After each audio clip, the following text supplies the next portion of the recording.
Hi guys. Tonight we settle in for a slow walk into a very different kind of cold one that creeps into your boots, your breath, and the fragile timber walls you lean against. Imagine yourself stepping out onto the endless prairie at dusk, with the last ribbons of pink light slipping under thick clouds.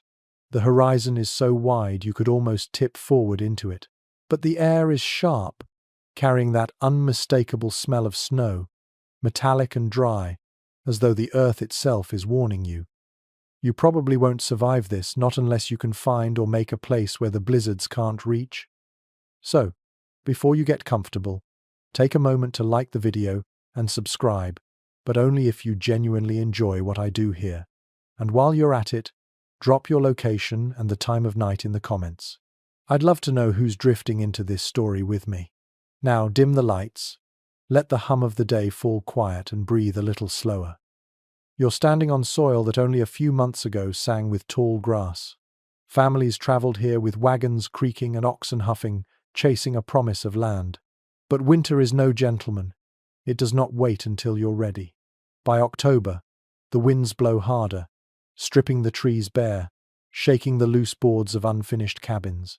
And you, still clutching the reins of your imagination, step closer into the camp of a frontier family. The first mainstream fact is stark. Settlers moving west in the 1800s often underestimated how brutal winters could be. Even seasoned farmers from Europe or the eastern states found themselves shocked at the sheer power of a prairie blizzard, with temperatures plunging below -20 degrees Fahrenheit. They discovered that what looked like a mild snowfall could, within hours, twist into a white wall that erased the landscape. Your ears catch the rattle of a wagon tarp as you imagine what the pioneers carried. Axes, saws, maybe a plough too ambitious for soil still locked in frost. Children clung to dolls stuffed with rags, while mothers carried iron pots and jars of lard. Yet one quirky tidbit slips in here. Some families even packed treasured pianos, dragging them across hundreds of miles of wilderness. You picture the absurd image of a family playing Beethoven, while the wind shrieks at the door, as if culture itself could hold back the storm. Still, there's no delaying the work of shelter. Historians still argue whether the first rush of settlers were reckless dreamers, blinded by land grants and opportunity, or if they truly believed their makeshift shelters would hold up against the season. Either way, you sense their urgency. At sunrise, men with frost on their beards drag logs across the snow, chopping until their hands blister. Women gather what brush they can find, tying it into bundles for kindling. Children scurry after, cheeks red and noses running, doing small chores that keep them from freezing still. Step a little closer in your mind. The earth smells raw where a spade has broken ground. Someone's voice calls out in a mix of exhaustion and hope. Inside the half-built cabin, there's no warmth yet, only the echo of hammer against nail. You brush a hand along the rough bark of a log wall, the surface splintery, sticky with resin. It doesn't feel like much protection, and your shoulders tense with the thought of the first true blizzard crashing down. Pause a moment and feel the silence between gusts of wind. It's heavy, pressing against your chest. Out there, wolves pad quietly, their paws soundless over snow crust. You don't see them yet, but the settlers do, or at least imagine they do. Shadows flicker at the edges of their lamplight. It's enough to quicken your breath. And still, there's something oddly peaceful about this landscape. The sky stretches out like a wool blanket, grey and infinite. The crunch of your boots as you picture walking through the drifts has a sleepy rhythm to it. It's easy to imagine curling up under that heavy sky, letting the storm sweep overhead. The settlers could not afford such calm. They raced against time, working dawn until nightfall, building walls thick enough to trap fire's warmth, roofs angled steeply to shed snow. Every cut of the saw was a prayer against the storm. And as you close your eyes for just a moment, you can almost feel the weight of those prayers on your own shoulders, as if survival itself were a rhythm your body must keep. Tomorrow, those walls may stand taller. The stove may finally breathe smoke through a crude chimney. But for now, you linger in this unfinished moment, caught between the bite of the wind and the fragile hope of shelter not yet proven. You wake again inside this drifting reverie, the sound of snow crunching beneath boots echoing faintly as you move with a frontier family. You smell pine sap clinging to axe handles, and your breath fogs before your face like a small ghost trying to escape. It is time to build more than a dream. A cabin rises, not in an afternoon but stroke by stroke, as hands blister and shoulders ache. You watch as a man swings his axe into a thick tree, bark splintering, chips of wood flying across frosted ground. Each strike feels deliberate, almost musical. Timber is the most valuable treasure in this wild season. Families fanned out, marking trees that could become walls, beams, or roof planks. A mainstream fact often noted: a basic one-room log cabin could be raised by an experienced crew in just a few weeks, though on the open prairies where trees were scarce, this was no small task. Settlers who found groves near rivers considered themselves lucky. Those without them had to haul wood across exhausting miles. You trudge closer, hear the snap as the trunk gives way, crashing into the snow with a hollow thud. Children clap as if it were theatre. The father quickly notches the ends with his axe, shaping the logs so they can lock together like puzzle pieces. A cabin wall is never just stacked, each timber must fit snug, with corners strong enough to resist the push of the wind. You run a hand across the cut, and it feels almost warm, the inner wood pale against the frozen bark. Some families worked together in what was called a raising. Neighbors trudged through drifts to help lift beams, each man grasping an end, each woman providing food to keep spirits from breaking. One quirky tidbit floats in. A few families carved their initials or even hearts into the logs before stacking them, as if romance could live inside walls of sap-stained pine. Imagine lying on the floor at night, the wind screaming, and knowing that behind your head is a little carved heart, a hidden symbol of stubborn hope. Still, historians still debate whether settlers underestimated the demands of timber building. Some argue they should have adopted lighter, quicker methods suited to the prairie's treeless plains. Others counter that the log cabin was more than just shelter. It was a cultural symbol dragged westward, proof of belonging and permanence. Perhaps both views are true. What you sense, standing here among these frozen figures, is urgency mixed with ritual. Every notch in the wood is a declaration: we will survive here. Step further inside your imagined structure. The floor is packed earth, rough under your boots. The walls rise log by log, not straight and tidy like a city house, but slightly uneven, each timber bearing the scars of a hand axe. There is no glass for windows. Openings are small, left rough-edged, waiting to be covered later with greased paper or hides. The roof beams, lifted with groans and shouts, creak as snow begins to settle. Picture the smell: fresh wood mingled with sweat, the iron tang of blood from a cut finger. The air is alive with sound, the rhythm of tools, the calls of children, the muffled lowing of cattle tied nearby. Somewhere, a dog barks at the wind. You almost feel the heat rising from bodies working in rhythm, even though the outside world is sharp with cold. In the corner, a woman kneels beside a small fire. She tends a pot of beans and salted pork, the scent oddly sweet in this barren season. Her hands are cracked, but she hums softly, trying to keep the children calm. A baby wrapped in quilts sleeps nearby, tiny breath fogging the air. You crouch to feel the warmth of the flames, though sparks nip your skin. Already the family is thinking of how to transfer this flame into their cabin once it is finished. Snow flurries swirl through the cracks of half-built walls. You feel them sting your cheek, melting on your eyelashes. Someone yells to hurry. The cabin must have at least 4 walls before nightfall, or the family will freeze in their wagon again. You glance toward that wagon, canvas taut, sagging, not nearly enough to hold back what's coming. You understand why the family works without pause.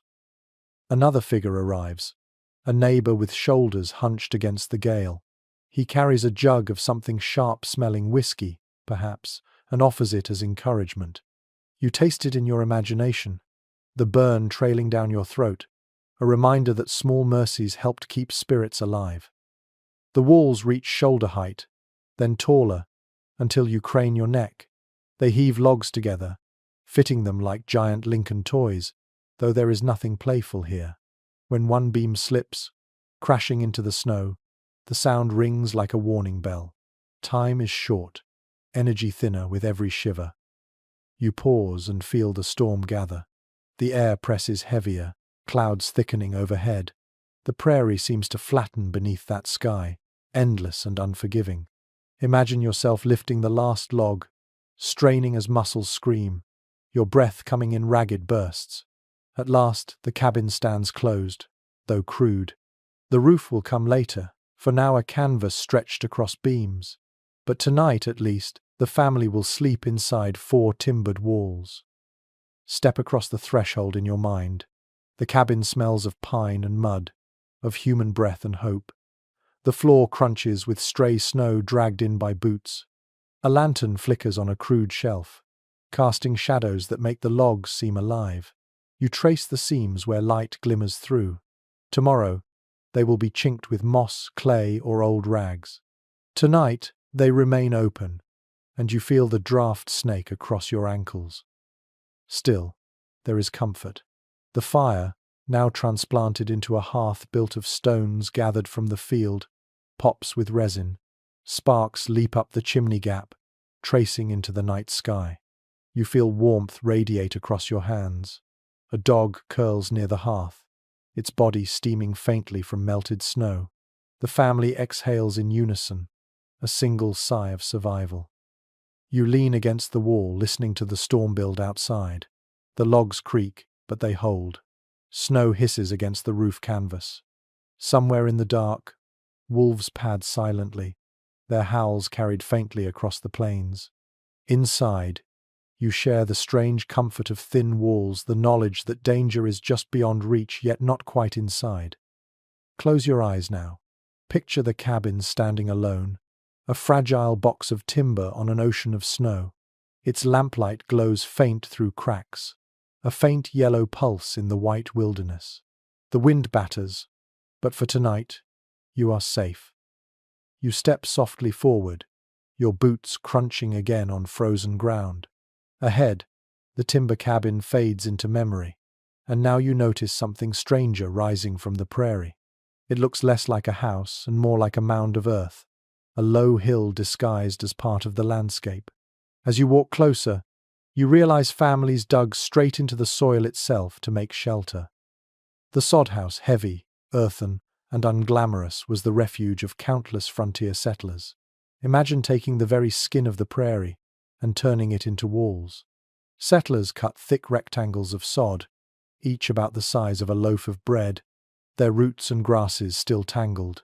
They stacked them like bricks, one upon another, until a wall grew waist-high, then taller, until it enclosed a room. It was crude, but here's a mainstream fact worth remembering. By the 1872, sod houses were the most common dwelling on the treeless plains of Nebraska and Kansas. They were quick to build, sturdy against wind, and surprisingly warm once snow began to pack against their sides. You crouch down to touch one of these sod bricks in your mind. It's damp, smelling of grass and loam, like a meadow torn up and reassembled indoors. As you press your hand, soil crumbles onto your palm, leaving a dark stain. Families discovered that in winter, this dirt wall could hold heat better than wood, like an earthen quilt wrapped around the body. Still, the work was grueling.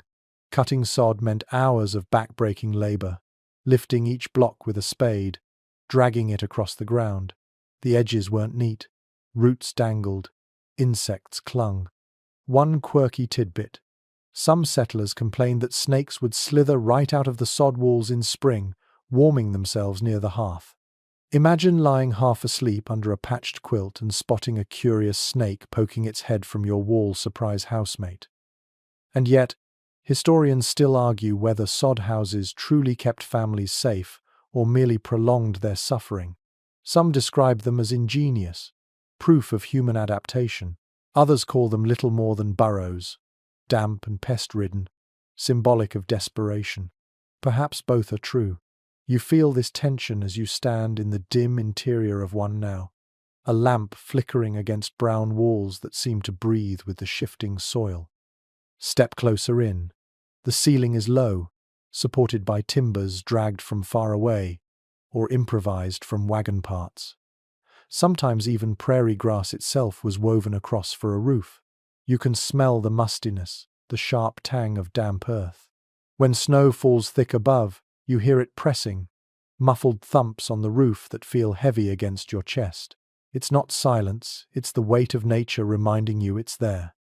Inside, the floor is also dirt, swept smooth but never quite clean. You feel it cool beneath your soles, and moisture seeps upward, leaving patches damp.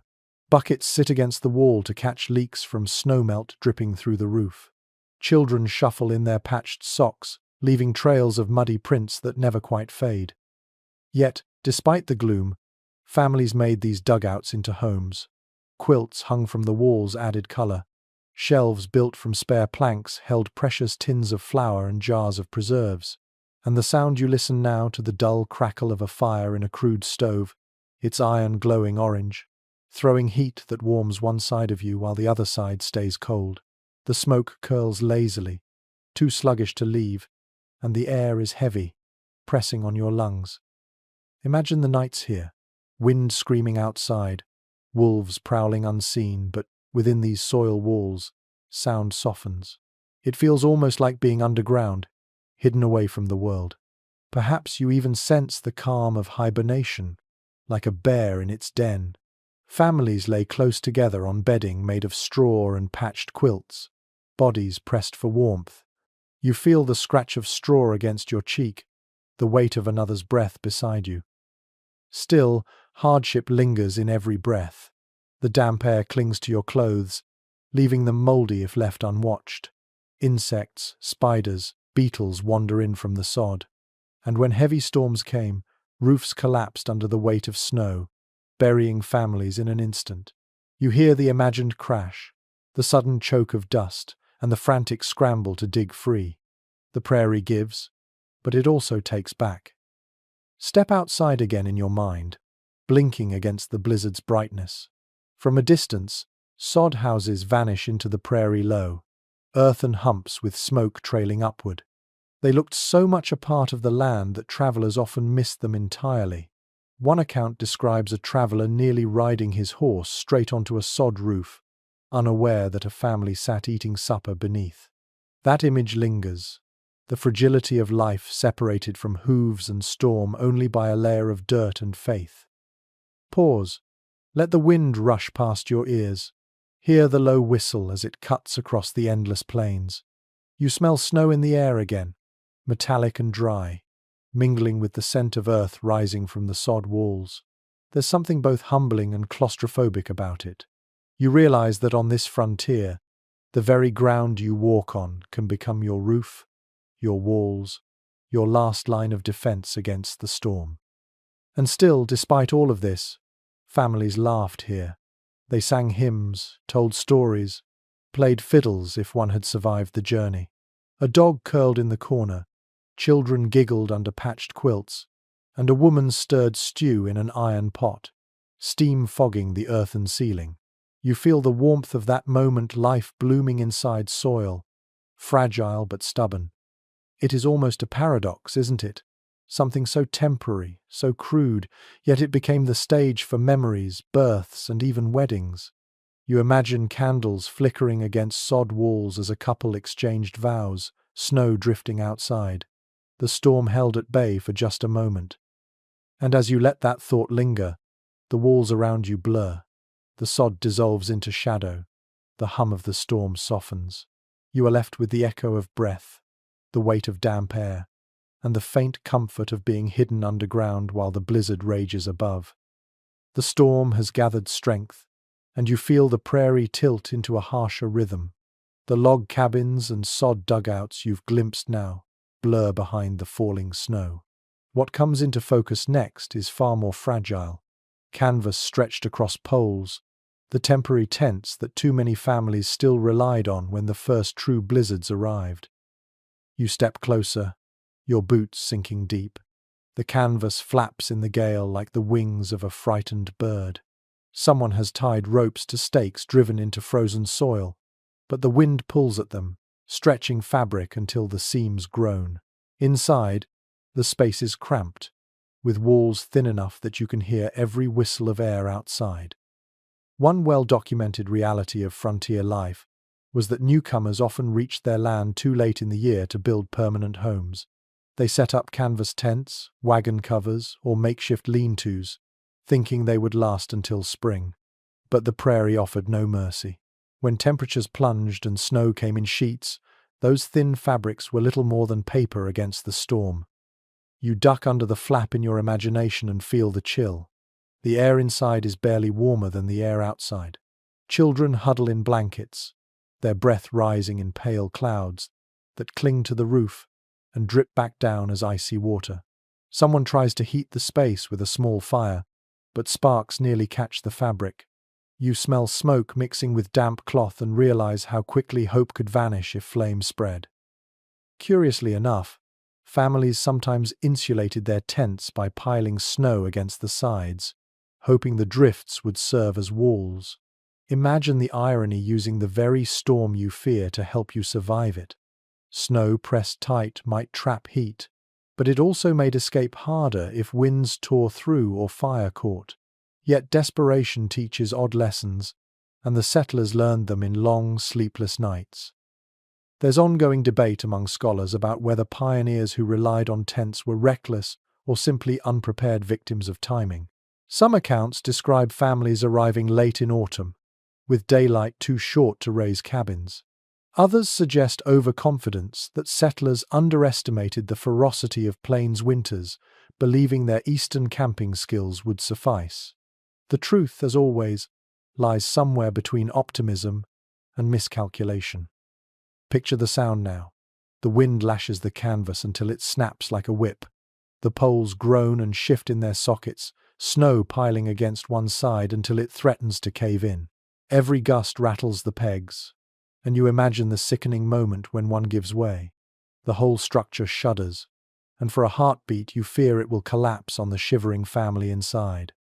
You sit with them, your knees brushing damp ground. The earth beneath is frozen solid, but water pools on the surface, seeping into bedding.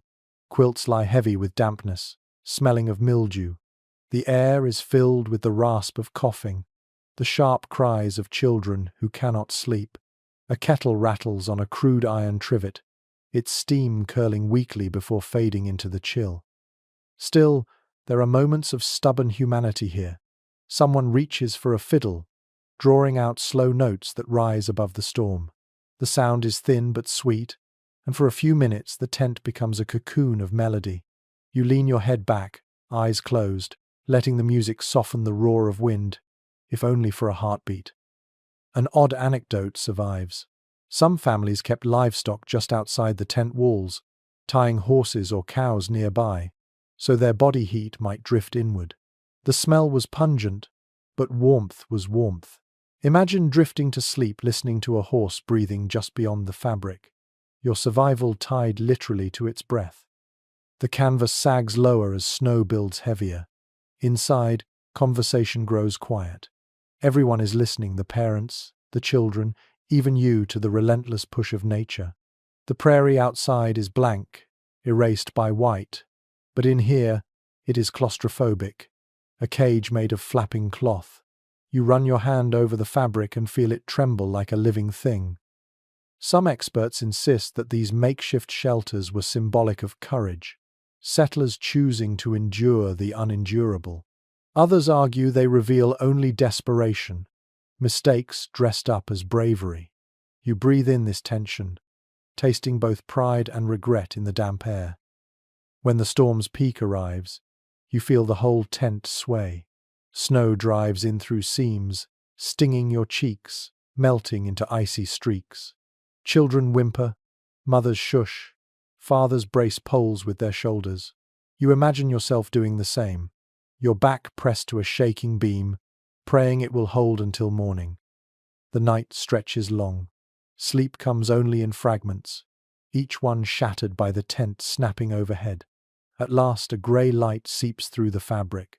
The storm eases, leaving drifts piled like walls around the camp. You crawl out into the brittle air, blinking at a landscape transformed into an endless desert of white dunes. The tent behind you looks pitiful, sagging, frayed, yet somehow still upright. You exhale slowly, feeling the exhaustion of the family who lived through it. The lesson is clear. Canvas was never meant to fight a blizzard. But it carried them through this night. And sometimes, one night, was all you needed to reach the next step in survival. As you step back, snow crunching beneath you, the tent fades behind the veil of falling flakes. The prairie stretches endless, demanding more than fabric, demanding walls of wood, earth, and determination. And so you move forward, toward the next shelter the settlers carved against the cold. The air is sharp tonight, a whetted blade slicing across your skin as you approach the crude log walls once more. This time you pay closer attention, tracing with your imagination the tiny seams where icy wind snakes through. Even a thick log cabin could betray its builders if the gaps between timbers weren't sealed properly. You find yourself standing shoulder to shoulder with a frontier mother, mud-stained apron pulled tight, as she stoops with a bucket and a small child at her side. Together, they press handfuls of material into the cracks, determined to banish the drafts. One undeniable aspect of frontier construction was the practice of chinking. The gaps between stacked logs were rarely snug enough to stop air, so families filled them with whatever was at hand. Clay, mud, straw, moss, even strips of worn clothing, all were stuffed into crevices, sometimes reinforced with sticks. Without this step, the structure became little more than a sieve, letting cold rush in and precious heat flee. Imagine trying to keep a fire burning all night, while the wind whistled through dozens of tiny slits around you. Chinking meant survival, pure and simple.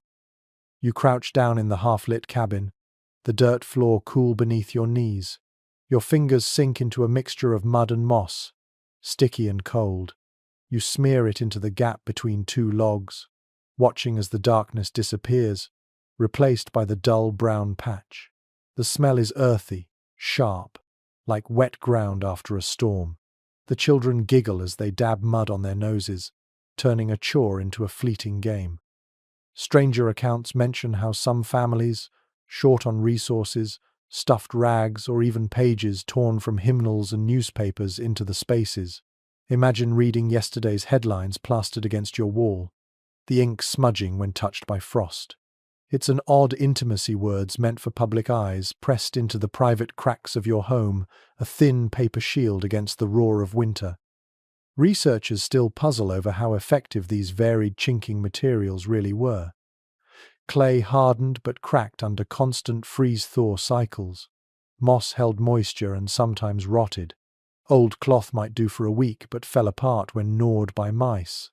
Yet families swore by their chosen methods, arguing passionately in letters and diaries.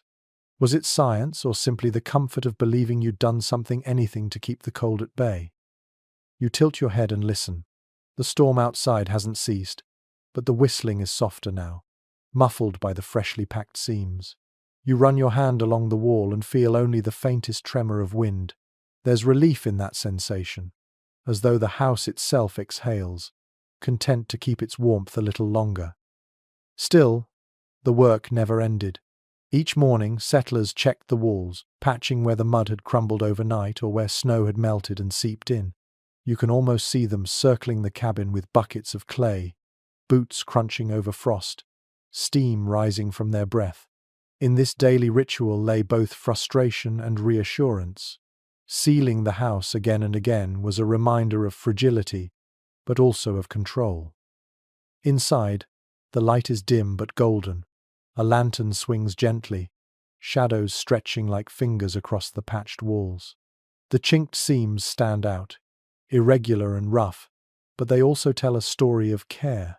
Every filled gap is a mark of someone's hands, a gesture of defiance against the winter. You glance toward the stove, hear the iron ping as it expands with heat, and notice how the room feels warmer than it should. The small efforts are working. You lean closer to the wall, nose nearly touching the damp clay. The smell of earth is strong, mixed with smoke from the stove. In the faint light, you can see strands of straw poking out, little whiskers that quiver when wind presses against the outside. For a moment, you imagine the cabin itself is alive, shivering but determined, held together by human stubbornness and handfuls of mud. Curiously, a few families even experimented with plastering walls inside and out, using a slurry of lime and sand if they could obtain it. It was rare on the frontier, but those who managed claimed their cabins stayed far warmer.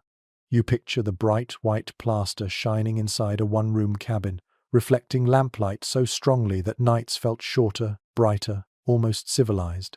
But the expense was too high for most, so the majority settled for mud that cracked and moss that molded. Some historians argue these rough homes, patched with earth and rags, embodied the settlers' resilience.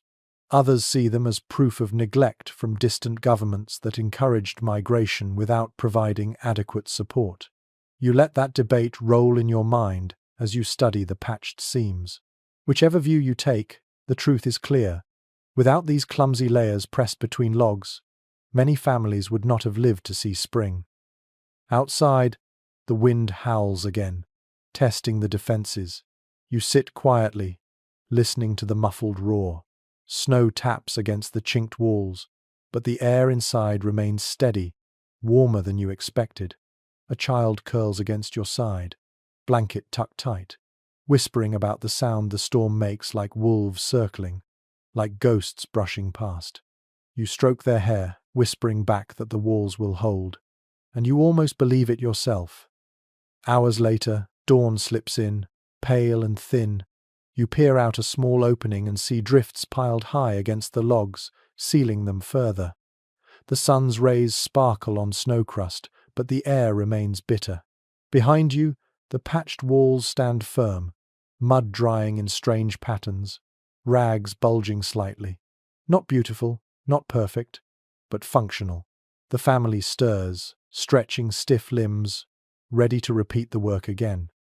Take one last look at the wall.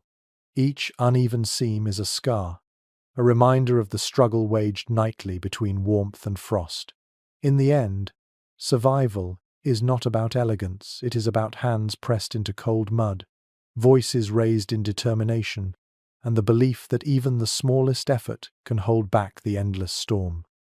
The storm lingers outside, but inside the cabin another element takes center stage: fire and iron. You step toward the stove, hear the low hum of burning wood, and feel warmth creep into your fingertips. This simple black box is no luxury. It is the beating heart of survival. Without it, the walls patched with mud and straw would still bleed cold. With it, families could pretend, if only briefly, that the blizzard could be tamed. One well-attested reality of frontier winters is that iron stoves revolutionized home life.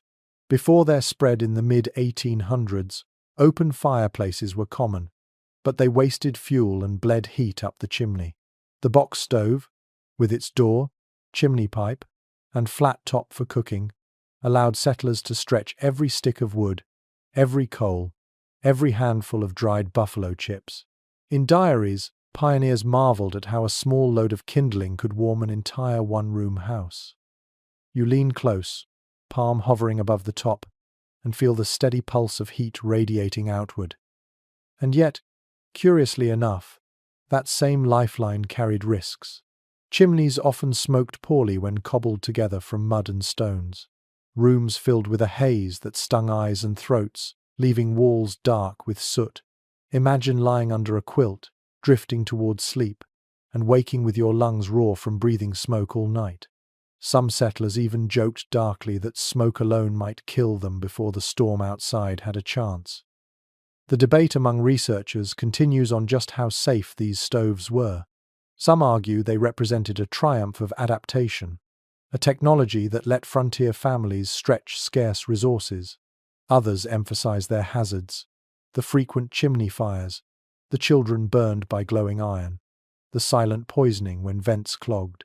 You shift your weight, hearing the stove pop as resin in the wood bursts, and consider both sides of that scholarly argument.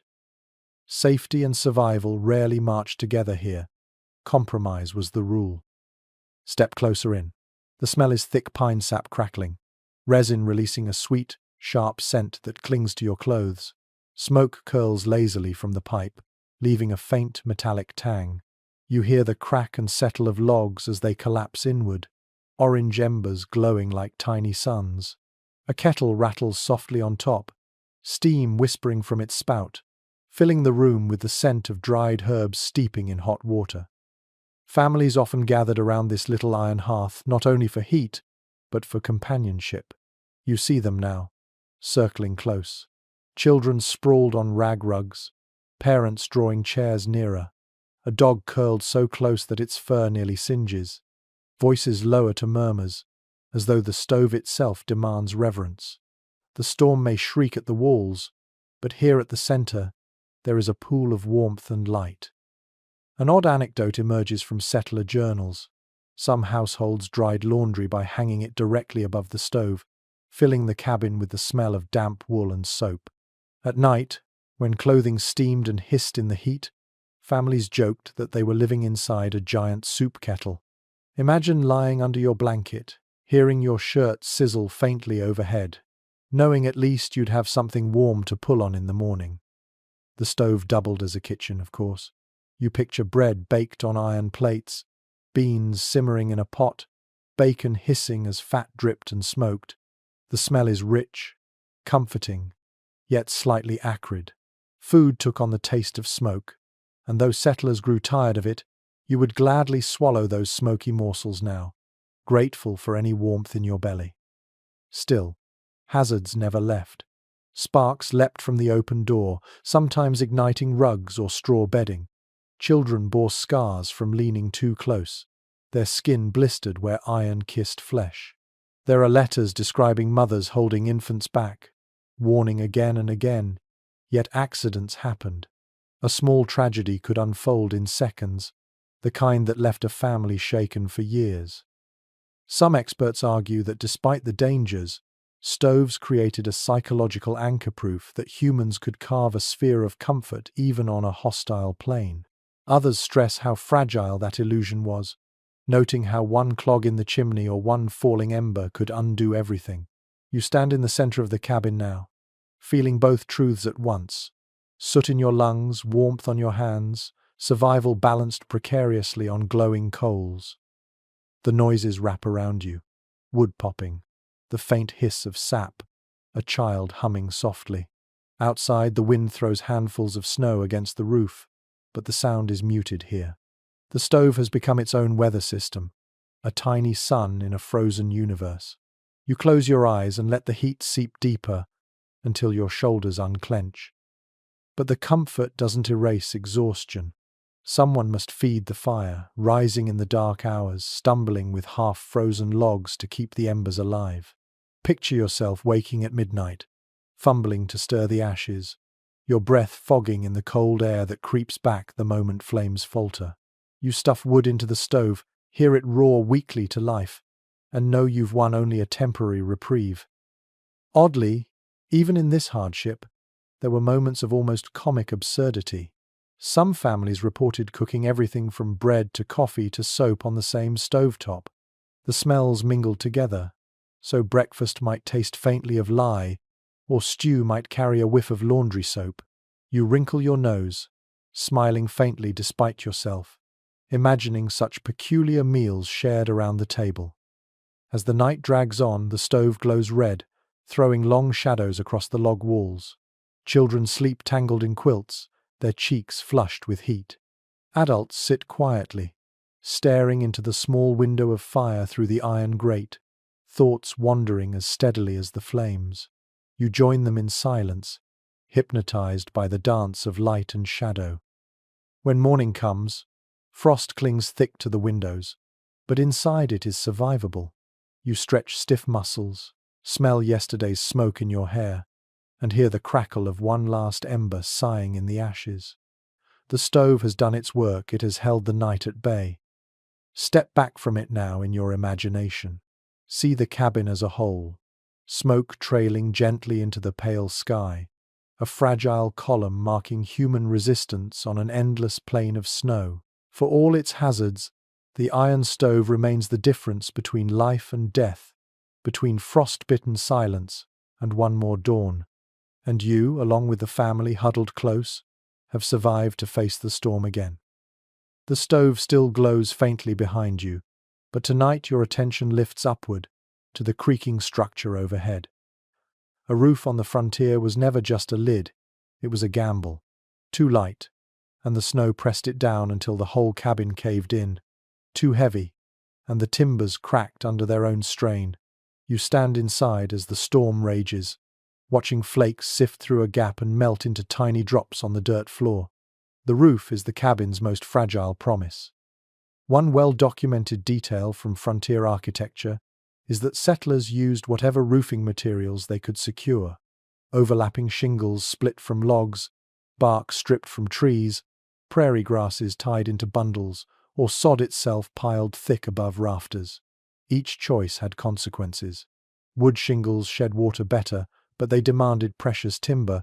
Grass thatch was lighter, but rodents nested there, scratching all night above sleeping heads. Sod roofs insulated, but sagged dangerously under heavy snow. You look upward and see all of these risks in your mind, the roof groaning as if it knows its own weakness. Curiously enough, there are stories of children clambering onto those very roofs to shovel snow off, their small figures almost swallowed by the white landscape. Picture them stumbling along the peak with crude shovels, parents shouting from below, the wind threatening to knock them down. It was absurd and terrifying, but also necessary. Without that effort, the weight of a single storm could collapse the home entirely. Among historians, disagreement lingers about which roofing method proved most successful.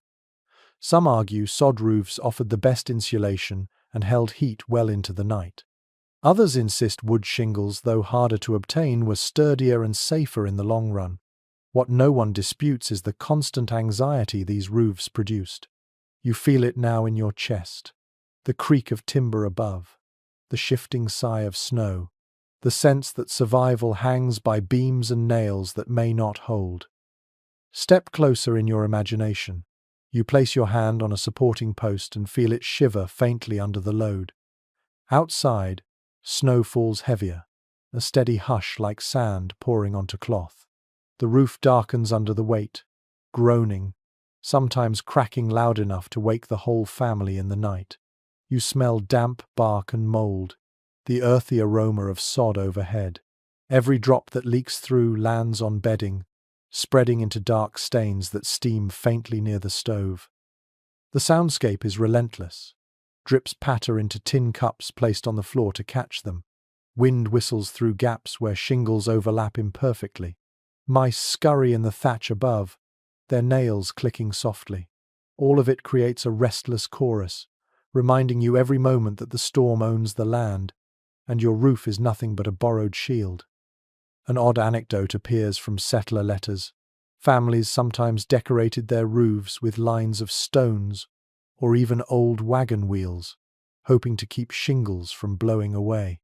Imagine glancing up to see the outline of a wagon wheel, silhouetted against the pale sky, not as a symbol of travel anymore, but as ballast holding down the very top of your world. And still, even with such measures, collapse was common. Diaries tell of sudden crashes, whole sections giving way under snow or ice, families scrambling to drag bedding out before it was ruined. You hear that imagined thunder now, the split and crash, dust and snow bursting into the room. Hearts hammer, children cry, adults shout orders as they prop beams with whatever they can find, chairs, barrels, their own shoulders. The fear lingers long after the roof is patched, every creak a reminder of how thin the margin of safety is. Some scholars interpret these fragile roofs as metaphors for the settlers' lives, strong enough to endure, but only barely, dependent on constant vigilance. Others view them as lessons in compromise, showing how humans bend to whatever materials nature offers. You stand in the middle of that debate, listening to the roof sigh, recognizing that both views hold truth. Yet even in this precarious shelter, people found ways to carve out comfort. Imagine lying beneath that sagging roof, wrapped in quilts, listening to the fire crackle. Rain or snow drips softly into a bucket beside you, but you lull yourself to sleep with its rhythm, like a rustic lullaby. Sometimes small tragedies became ordinary sounds, leaks, drips, rodents, until the unusual turned strangely soothing. Step outside with me in your mind. Look back at the cabin, its roof hunched under thick white drifts, smoke trailing from the chimney. It seems fragile, yes, but also defiant. Against a horizon erased by storm, it stands as a stubborn black mark. Here we endure. You brush snow from your shoulders and imagine the weight that presses not just on timbers, but on every heart inside. And still, somehow, the walls hold, the roof holds, and dawn will come again. For now, you return indoors, sink to the dirt floor, and close your eyes to the slow percussion of drips and groans. The roof trembles, but it does not fall. Not tonight. The roof above groans but holds, and now your eyes drift to the rough rectangle cut into one wall. It isn't glass that greets you there. Glass is far too dear and heavy to haul across hundreds of miles of prairie. Instead, light filters through a thin, waxy film stretched taut across the opening. You lean closer, nose almost against it, and notice how the world outside blurs into shifting grey. One often recorded reality of frontier cabins is that many windows were nothing more than holes covered with greased paper or animal hide. The settlers, ingenious and desperate, coated sheets of paper with lard or bare grease until they became translucent, letting in a dull glow while blocking the fiercest drafts. You press your hand to the film and feel its tacky texture, faintly oily, as if it might crumble beneath your touch. Yet it serves its purpose without it. The opening would be only another mouth for the wind to roar through. Curiously enough, children sometimes drew little pictures on those paper panes before they were greased, so the family could enjoy faint outlines of birds, flowers, or even words glowing faintly when the sun shone through. Imagine sitting in a one-room cabin in the middle of a howling storm, your only view of the outside world a blurred sketch of a bird, wings forever spread in oily translucence. A fragile piece of beauty pressed into a wall of mud and timber. Scholars continue to disagree on how effective these coverings were. Some suggest they offered surprising insulation, especially when paired with shutters closed tight at night. Others point out their flaws. Paper grew brittle, grease attracted dirt, and hides stiffened and cracked in the cold. As you stand in the half-light now, you feel that tension. A fragile barrier, protective yet flawed, letting in just enough brightness to remind you that the world outside still exists. Step closer still. The paper smells faintly of smoke and animal fat, mingled with the ever-present musk of damp logs. You watch as frost creeps along its edges, delicate feathers of ice spreading in silence. The window seems alive, its surface breathing with every gust outside. When the wind presses hard, the sheet flexes inward like a drum, trembling as if about to split. You hold your breath, waiting, but somehow it does not give way. The view it grants is strange, neither clear nor opaque. Outside, shapes blur. The ghostly white of snowdrifts, the dark blur of trees bending in the gale, the faint shadow of a figure moving to gather wood. You cannot tell if it is neighbor, stranger, or memory, only that the world is there, beyond reach.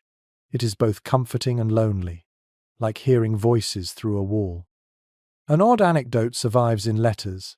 Settlers sometimes pasted multiple layers of paper for strength, overlapping sheets from old hymnals, seed catalogues, or school primers. Imagine the odd mosaic that resulted: snippets of scripture glowing beside seed prices, fragments of arithmetic tables shining faintly with the morning Sunday. A child learning numbers by candlelight could glance up and see them glowing right from the window pane. Inside, the family treats the window with reverence. Children are warned not to press against it, lest it tear. At night, shutters, rough boards hinged with leather swing shut to block the cold. The cabin plunges into darkness then, the only light from the stove or lanterns. You feel the shift, the hush when the shutters close, as though the house itself blinks its eyes shut to sleep. Some historians suggest that these paper-covered windows carried symbolic weight, a thin connection to the outside world, enough to stave off total isolation. Others counter that they were poor compromises, proof of just how cut off these families were. You sense both truths now. The paper window lets in light, but not clarity. It offers the illusion of openness, while reminding you that you are sealed away from everything beyond. The soundscape changes here. Snow pelts the paper with a faint patter, softer than the sharp rattle against wood. When wind pushes hard, the pane buzzes faintly, a low hum that seeps into your bones.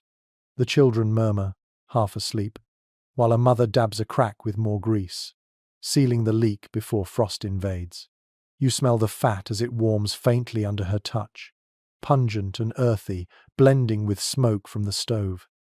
Still, there are moments of beauty. On rare sunny mornings, the whole cabin glows softly, as if lit from within. The greased paper catches the light, diffusing it into a golden haze. Dust motes swirl lazily in the beam, and for a few blessed hours the space feels almost warm, almost cheerful. You sit by the wall, close your eyes, and imagine that the storm has ended, though you know it hasn't. Oddly, when settlers later wrote of these paper windows, many did so with a kind of nostalgia. Glass eventually replaced them, but the memory of blurred light and greasy texture lingered, perhaps because it symbolized the raw invention of those desperate winters, or perhaps because hardship often turns into cherished story when retold by survivors. You lean back now, away from the fragile pane. The cabin darkens again as clouds swallow the Sunday. The storm's voice returns louder, wind shrieking, snow scraping against the walls. But still the paper holds, trembling but unbroken, like the families inside. As night gathers, shutters close, the last glow fades, and you sit in darkness lit only by a stove's sigh.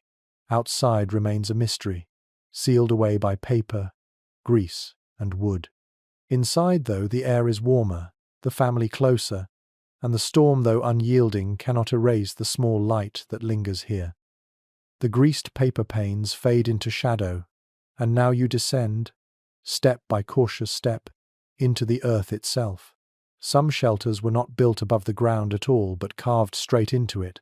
Imagine stooping low, boots slipping on a slope of frozen dirt, as you enter a dugout, a home half hidden beneath the prairie. The air changes immediately, heavy, damp, and close.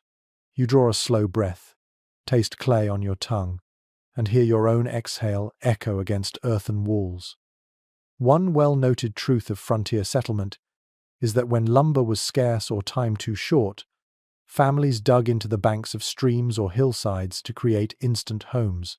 Known as dugouts, or sometimes cellar houses, these shelters could be scraped out in days, needing little more than spades, muscle, and desperation. It was not elegance they sought, but immediacy. Against the prairie wind, even a hole in the ground was better than a wagon or a tent.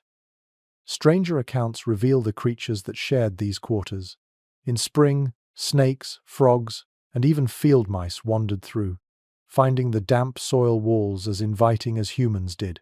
One mother wrote of her children naming the frogs that hopped along the hearth at night, as though they were uninvited but tolerated neighbors.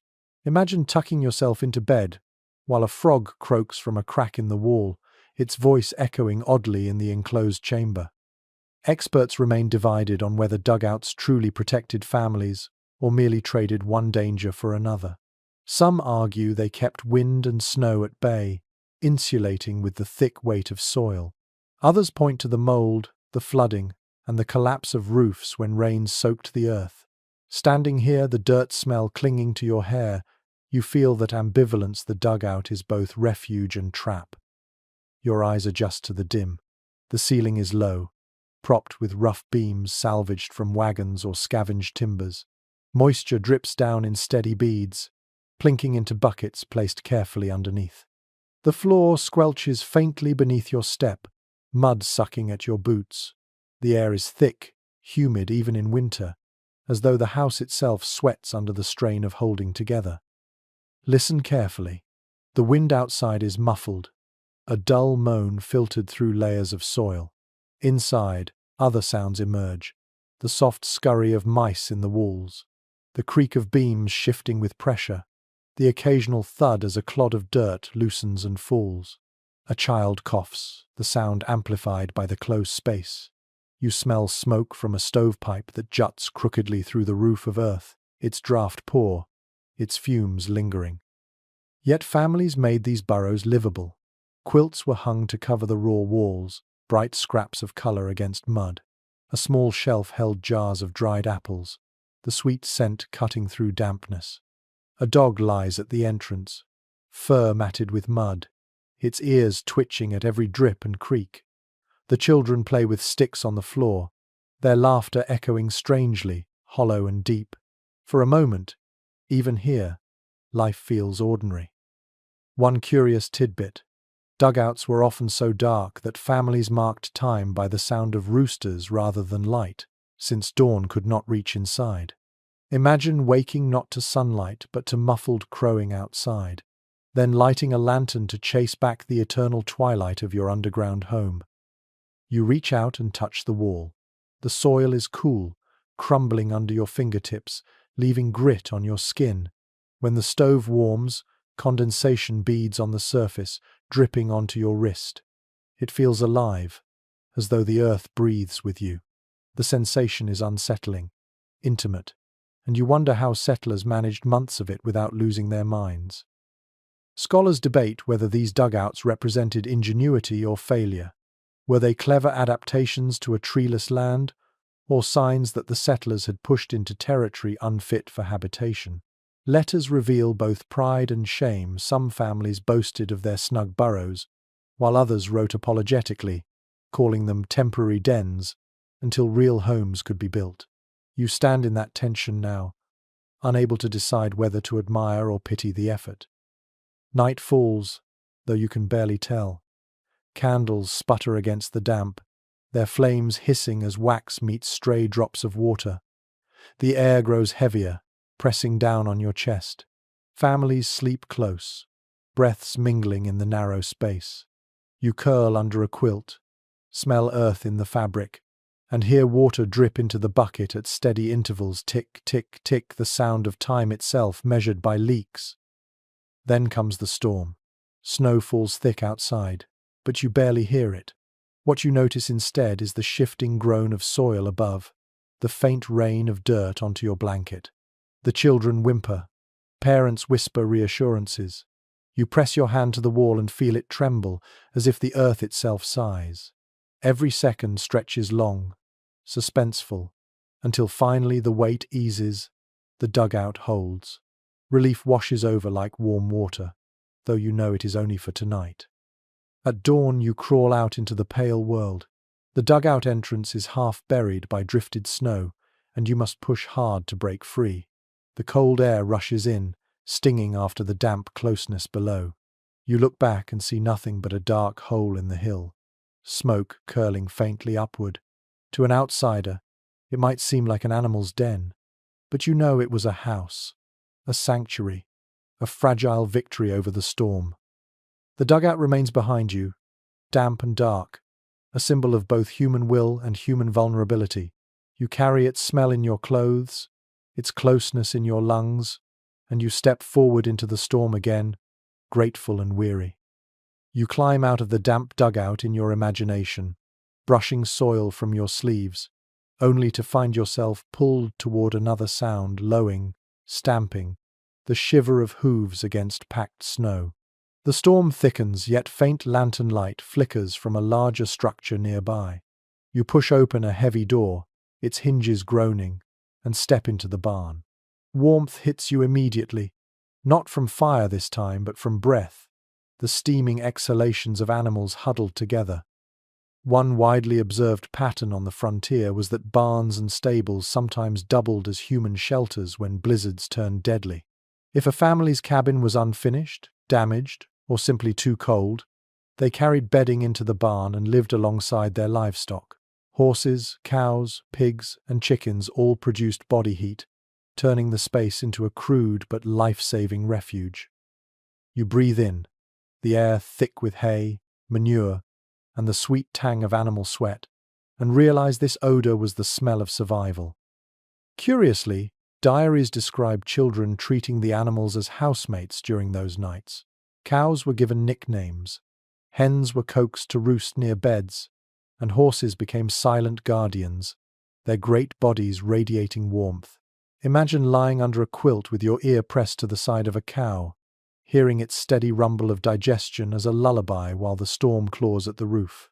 It is absurd, yet strangely tender. There is still disagreement among historians about how common this practice really was. Some argue it was rare, only used in emergencies, while others suggest it happened more frequently than people admitted, out of necessity rather than choice. Shame and practicality often collided in these recollections. Was sleeping with your animals a mark of failure or an ingenious use of shared resources? You sit on a wooden beam now, the smell clinging to your clothes, and feel both sides of the argument pressing in. Look around carefully. The barn is dim, lit by a single lantern hung from a nail. The light sways, casting long shadows over the animals' flanks. Steam rises in clouds with every exhale, the air damp but warm. Chickens rustle in their straw, clucking softly even in darkness. A horse stamps its hooves, the sound echoing like a drum. You stretch out your hands and feel the moist heat rising, different from the dry warmth of a stove, but steady, reliable. The soundscape here is rich and alive, the rhythmic chewing of cattle, the flutter of wings as a hen adjusts her perch, the soft whine of a dog circling at your feet. All of it drowns out the storm outside, replacing terror with a rustic symphony of life. You almost forget the blizzard for a moment, lulled by the pulse of animals breathing in unison. An unusual detail emerges in settler letters. Families sometimes milked cows at night during storms simply for the comfort of the act, not just for sustenance. Warm milk fresh from the udder was a rare luxury, filling tin cups with steaming nourishment when all else was frozen. Picture yourself cradling such a cup now, the smell faintly sweet, the liquid warming your palms while the blizzard shrieks unheard beyond the barn walls. Still, discomfort never left. Floors were layered with straw, but manure built up quickly, the stench overwhelming. Families covered their noses with rags, yet still woke coughing. Dust and feathers filled the air. Bedding became soiled within hours, and the constant danger lingered.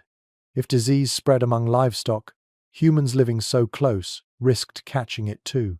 You shift uncomfortably, imagining the weight of that risk, yet understanding why families made the choice.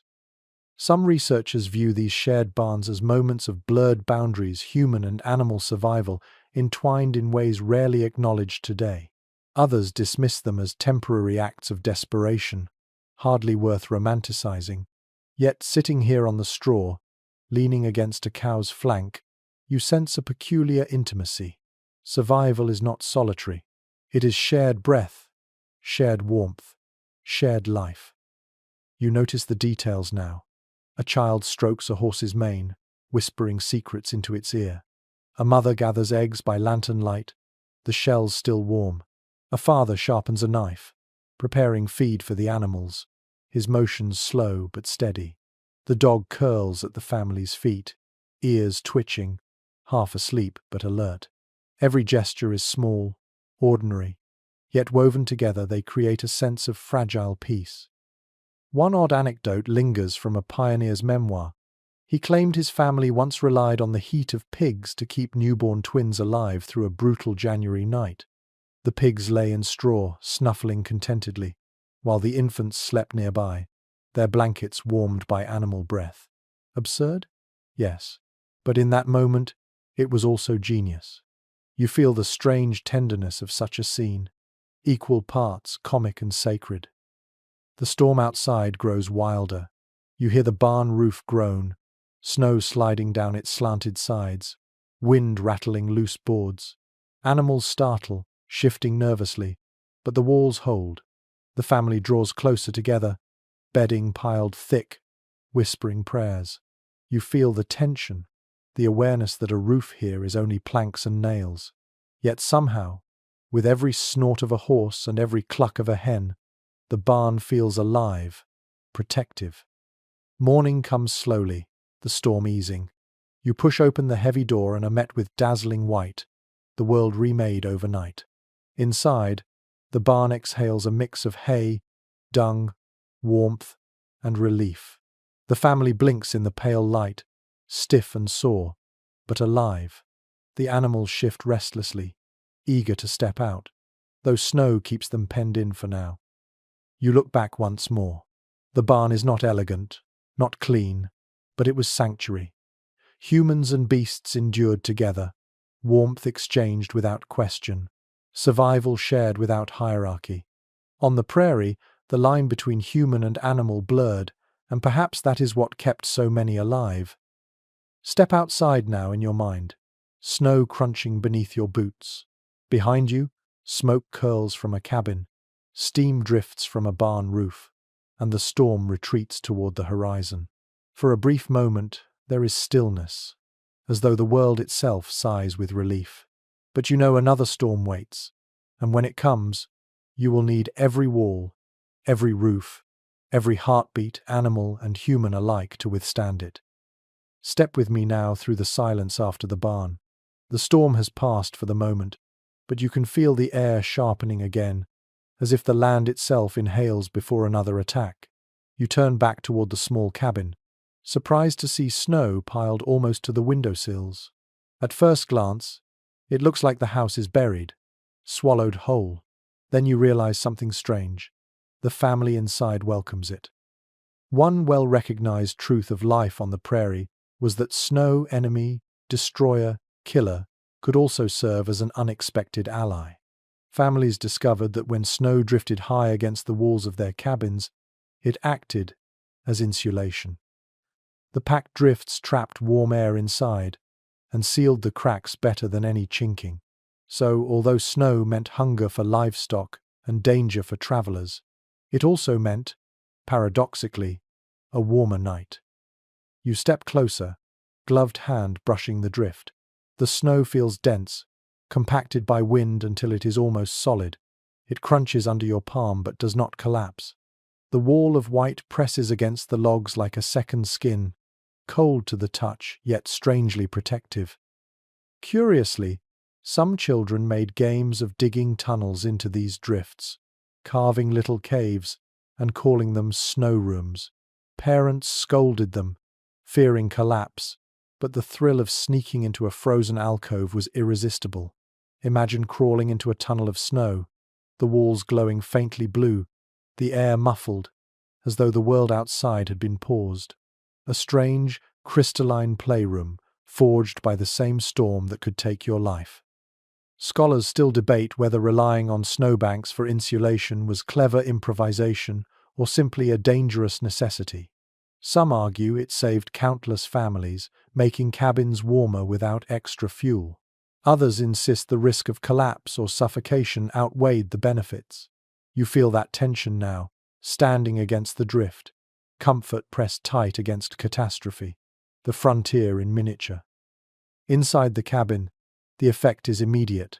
The room is quieter, muffled as though wrapped in cotton. The storm outside is still fierce, but its voice is dim, its claws dulled. You sit near the stove and notice how much warmer your knees feel, how the draft at your ankles is gone. Snow seals the house so tightly that even the smell of smoke lingers longer, heavy in the air. The family coughs a little more, but they shiver less. Listen carefully. The snow groans faintly as it settles, a low, shifting sigh. Sometimes ice cracks deep within the drift, a muffled pop like distant thunder. The children freeze when they hear it, eyes wide, waiting to see if the wall will hold. When nothing happens, laughter returns, timid but real. You join in, relieved at the fragile safety snow seems to offer. An unusual account comes from a diary in Dakota Territory. One settler claimed her cabin stayed so warm during storms that she cooked without a coat, thanks to snow piled nearly to the roof. But when thaw came suddenly, water poured through the walls, drenching bedding and food stores. Warmth one week, disaster the next. You picture it vividly: dripping ceilings, soggy flour, children bailing buckets as though trapped on a sinking ship. Still, in the thick of winter, most families accepted the bargain. They packed snow tighter themselves, pushing it into gaps, piling it higher against doors, sealing windows entirely. Imagine tucking yourself in at night knowing you were buried alive by choice. Your home a coffin of snow, but warmer than it would have been without. A strange comfort, chilling in more ways than one. The sensory details weigh on you. The air smells faintly metallic like frozen iron, mingled with smoke and grease. Your breath fogs, curling against the snow-sealed walls and leaving tiny crystals on the logs. The silence deepens until you hear only the crack of wood in the stove and the soft shifting of quilts. You close your eyes and realize how much calmer your body feels without the constant shriek of wind. Experts differ on what this quiet meant. Some argue it gave families mental relief, a break from the relentless howl of prairie storms. Others warn it was isolating, lulling settlers into forgetting the dangers outside. You decide both may be true. Silence can soothe, but it can also deceive. Hours pass. The storm slackens, but the snow remains, packed thick against the cabin. The family dares to peel open the door. It groans, stuck fast, until they force it outward, shoving with shoulders and boots. A wall of white greets them, higher than a man. They dig, breath smoking, muscles aching, until a narrow passage clears. You help them in your mind, lifting shovelfuls, the snow cold against your gloves, each scoop a reminder that survival is labor without end. Later, at dusk, you step outside and look back. The cabin seems half buried, a squat mound in a sea of drifts, smoke curling weakly upward. It looks less like a house and more like a snow fort, a child's creation scaled up to human size. Yet inside, warmth lingers, a small miracle carved from enemy turned ally. Odd as it feels, you find yourself grateful for the snow. Its weight is heavy, its threat real, but tonight it wraps the cabin like a blanket. Tonight, it is the difference between bitter shivers and bearable sleep. As you return to the hearth, pulling a quilt around your shoulders, you think of the contradiction. Snow, the killer of travelers, the burying force of livestock, the architect of blizzards, becomes the very thing that keeps you alive when pressed against your walls. The frontier teaches that nothing is simple. Even the storm itself offers gifts, if you are willing to pay their price. The walls are buried deep in snow, muffling the storm, but when night falls, shadows creep back across the cabin. Light becomes as precious as warmth. You glance at the stove and see only a faint glow from the coals. Without something to push back the darkness, the hours stretch endlessly, heavy as the cold itself. That is when families reached for candles, lanterns, anything that could make the black night a little less suffocating. One reliable detail from frontier life is that lighting was scarce and smoky. Tallow candles, thick, pale sticks molded from animal fat, were the most common. They sputtered, hissed, and dripped, giving off a greasy smell that clung to walls and hair. Kerosene lanterns burned brighter, but their oil was expensive and hard to haul in bulk. Sometimes, settlers made do with improvised lamps, a rag soaked in fat, set in a dish, flame wavering like a small spirit in the gloom. You can almost see one now, a soft, flickering glow pushing outward just far enough to reveal the outlines of faces, the shimmer of patched quilts, the glint of eyes watching the storm from within. Curiously, settlers sometimes repurposed food containers for light, tin cups filled with grease, or even half an onion hollowed and filled with oil, became makeshift lamps. Imagine crouching near a glowing onion bowl, its acrid scent mixing with smoke, light shimmering oddly across the curved surface. It sounds absurd, but survival often balanced on such scraps of invention. Researchers remain divided about how much these dim sources influenced mood. Some suggest that poor lighting deepened feelings of isolation and depression, what we might call cabin fever today. Others argue the flickering glow created intimacy, forcing families to gather close, their faces warmed by a single small flame. You feel that contradiction as you sit in the corner now, half comforted, half unsettled by the smoky light. Listen closely. The candle sputters when a draught sneaks through the chinking. Wax drips in slow rivulets down its side, pooling on the crude wooden table. Lantern glass fogs with soot, shadows stretch long and dance wildly. The storm outside rattles, but here, in this dim bubble, the fight is against darkness itself. The air is thick with smells: tallow, smoke, resin from the fire, the faint sourness of unwashed wool. You breathe it all in, heavy but strangely grounding. An odd story circulates in pioneer letters. One child tried to read by candlelight so dim that he memorized lessons by staring at shadows on the wall instead of the page. His mother later joked that the boy learned more from candle smoke than from books. You picture the child now, head bent, lips moving, light barely touching the worn primer in his hands. The scene is tender but bleak, a reminder of how limited knowledge could be when darkness pressed in. Lighting was also ritual. Families lit candles before prayers, setting them carefully on rough-hewn shelves. The glow made shadows of hands clasped, voices murmuring in unison. For a moment, the storm was silenced by faith flickering in a small flame. You sit with them, eyes closed, feeling the rhythm of whispered words, candlelight soft against your eyelids. Yet hazards were constant. Flames tipped easily, catching on curtains or quilts. Children bore scars from wax drips, small burns etched into skin. Lanterns broke, spilling oil onto wooden floors that could ignite in an instant. You imagine the sudden panic of a flame spreading across straw bedding, the scramble to stamp it out before the cabin itself became an inferno. Fire was salvation, but always one misstep away from destruction. Some historians describe these fragile lights as metaphors for resilience, tiny, wavering, yet persistent against overwhelming darkness. Others dismiss them as reminders of deprivation, proof of how little the settlers had.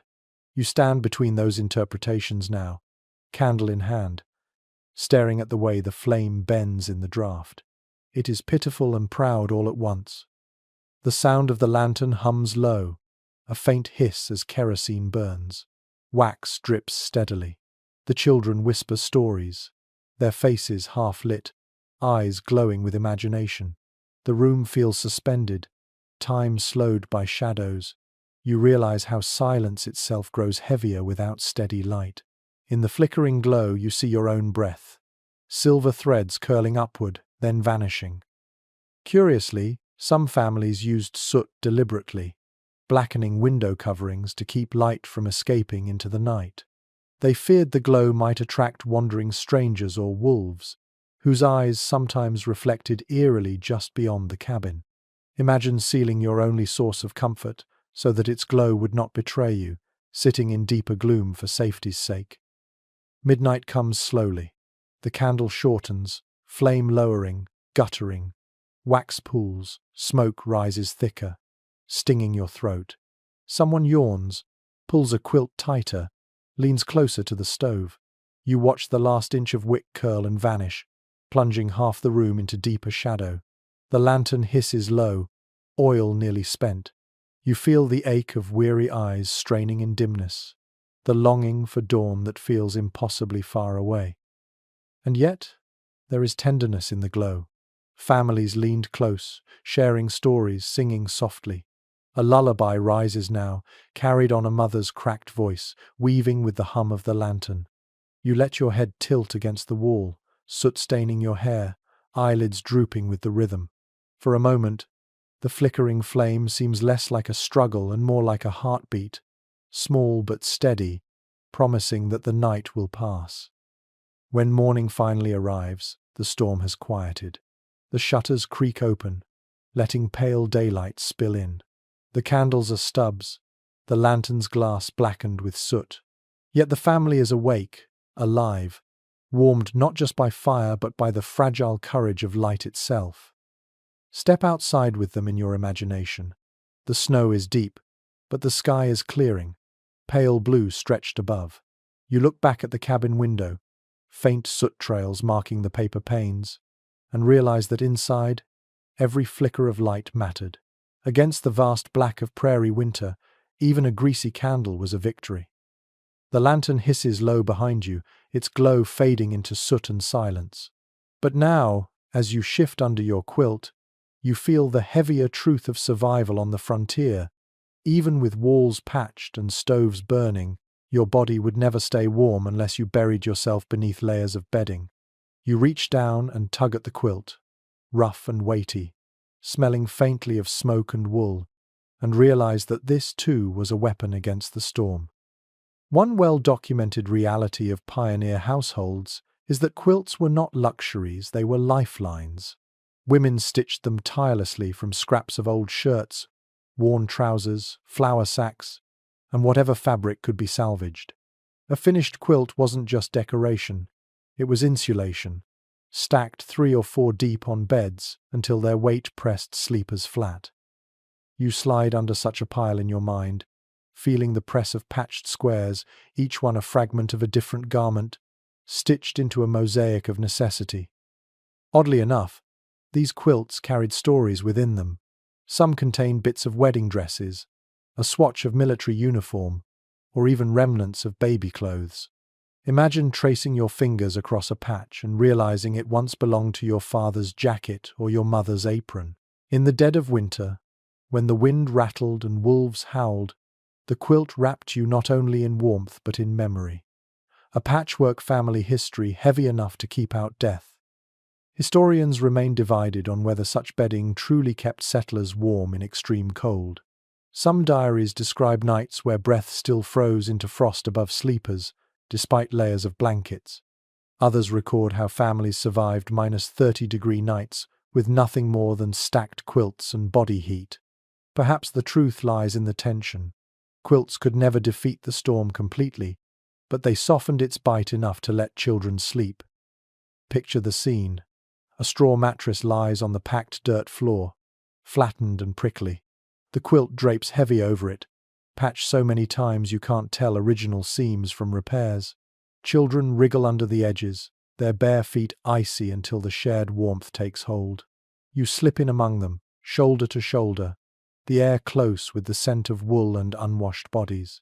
Slowly, heat builds, not from the stove across the room but from this pile of fabric and flesh, this stubborn cocoon.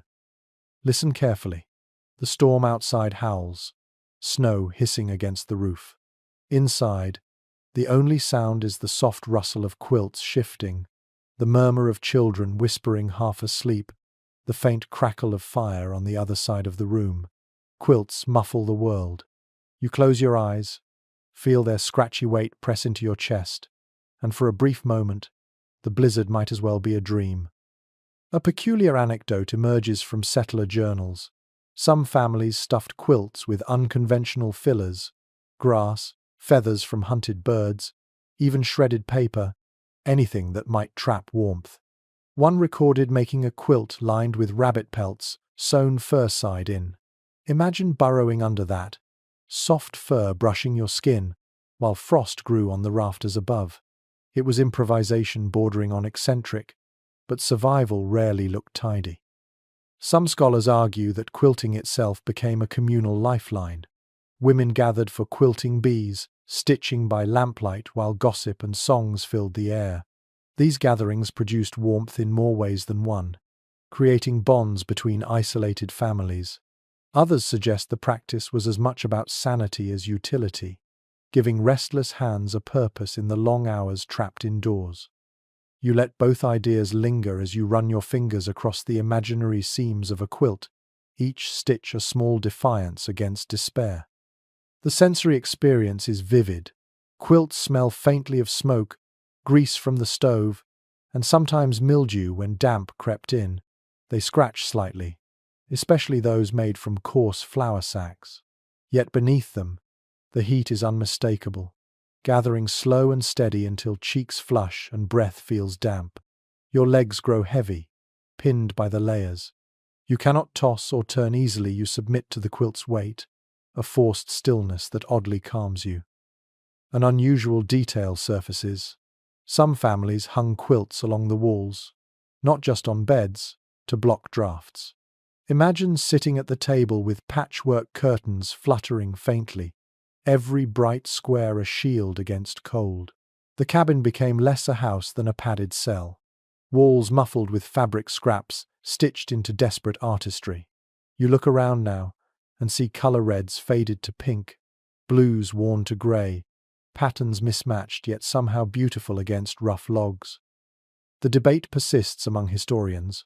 Were these patchwork creations expressions of identity and creativity, or were they purely functional rags stitched together without sentiment? Perhaps the answer shifts with each family. Some clearly poured love into patterns, passing quilts down for generations. Others patched quickly, carelessly, more concerned with heat than beauty. Yet in both cases, the result was the same warmth and survival. Night deepens. The family piles closer under the mound of bedding. A father snores softly. A child wiggles between siblings. A mother hums faintly, her voice carrying through cloth. You drift with them, eyelids heavy, body sunk beneath the pressing weight. The storm shrieks outside, but it is distant now, muted by walls, by snowbanks, and by this quilted shield. Oddly, dreams come easier under heavy weight. Settlers wrote of sleeping deeply, even when temperatures fell to unimaginable lows, so long as the quilts were thick enough. You too find yourself surrendering to the heaviness, the sense that nothing can move you, nothing can intrude. The quilt becomes a barrier not only to cold but to thought itself. By dawn, frost rims your hair, but your body is warm beneath the covers. The stove has gone out, the fire cold, yet the family still stirs alive. Quilts, damp at the edges, have carried you through another night. You rise slowly, lifting the layers, feeling the cold rush in the instant they're gone. Breath fogs in the air, toes curl on frozen ground, but the memory of warmth lingers like an embrace. You look back once more at the bed, at the patchwork mountain, and realize that survival on the frontier was as much sewn as it was built.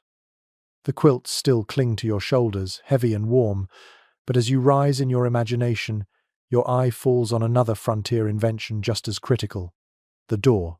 It seems ordinary today, but in a world where a blizzard could strip the skin from your face, the cabin door was no casual detail.